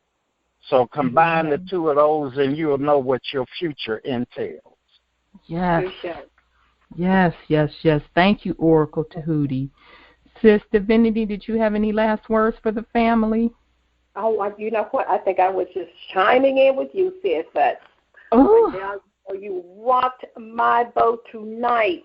I never would have thought that I would be pulled into this Book of Enki, but now I'm all over it. Well, I'm gonna let you know something. That Sidney got several books out there. Because I have 2 of them. I got about 6 of them. That I'm gonna go when I get through with this right here. I'm going right in. Yeah, actually, I have 3 now. The Book of Enki makes the 3rd one. Yep. Because I hear Oracle Tahuti speaking on Zachariah Stitchin quite often. Yeah, he has some tight stuff now. I'm not going to sit up and lie. And a lot of people have taken his work and spun off just a little piece of it into books. So in the man's defense now, I can't take that away from him. Yeah. Wow. For sure. Indeed. Okay, Brother Wendell, you have any last words for the family? Stay tuned and put your seatbelt on, baby. You might have to get your little bicycle helmet and put that on, because you're gonna get hit upside the head. I tell you. Hey, look here. But the beautiful thing is, we ain't throwing no rocks. No, we really not. We ain't throwing no rocks at nobody. Wow. Well, brother, I want to thank you so much. I'm really highly impressed. And now I enter and understand why you kept saying that the Book of Enki goes back far and it puts it together, because I'm just blown away. So I really want to thank you for just bringing to my attention that it was time, and it was all in divine order, because we about a little bit almost going into a year of the creation story myths, but we at the point where those that were with us from the beginning, I know all of this has to line up. The rest of those pieces connecting. So I want to thank you so much, and I'm truly looking forward to you bringing it on in. So I'm a sit back. I am going to amen a little bit, but you know me, I'm going to put my little 2 cents on it also. So thank you so much. I'm truly looking forward to this. Now, I want y'all to pay attention to something too. I can say I did it on purpose, and I can say I didn't do it on purpose. But what I've been telling y'all the whole time is to understand process. I've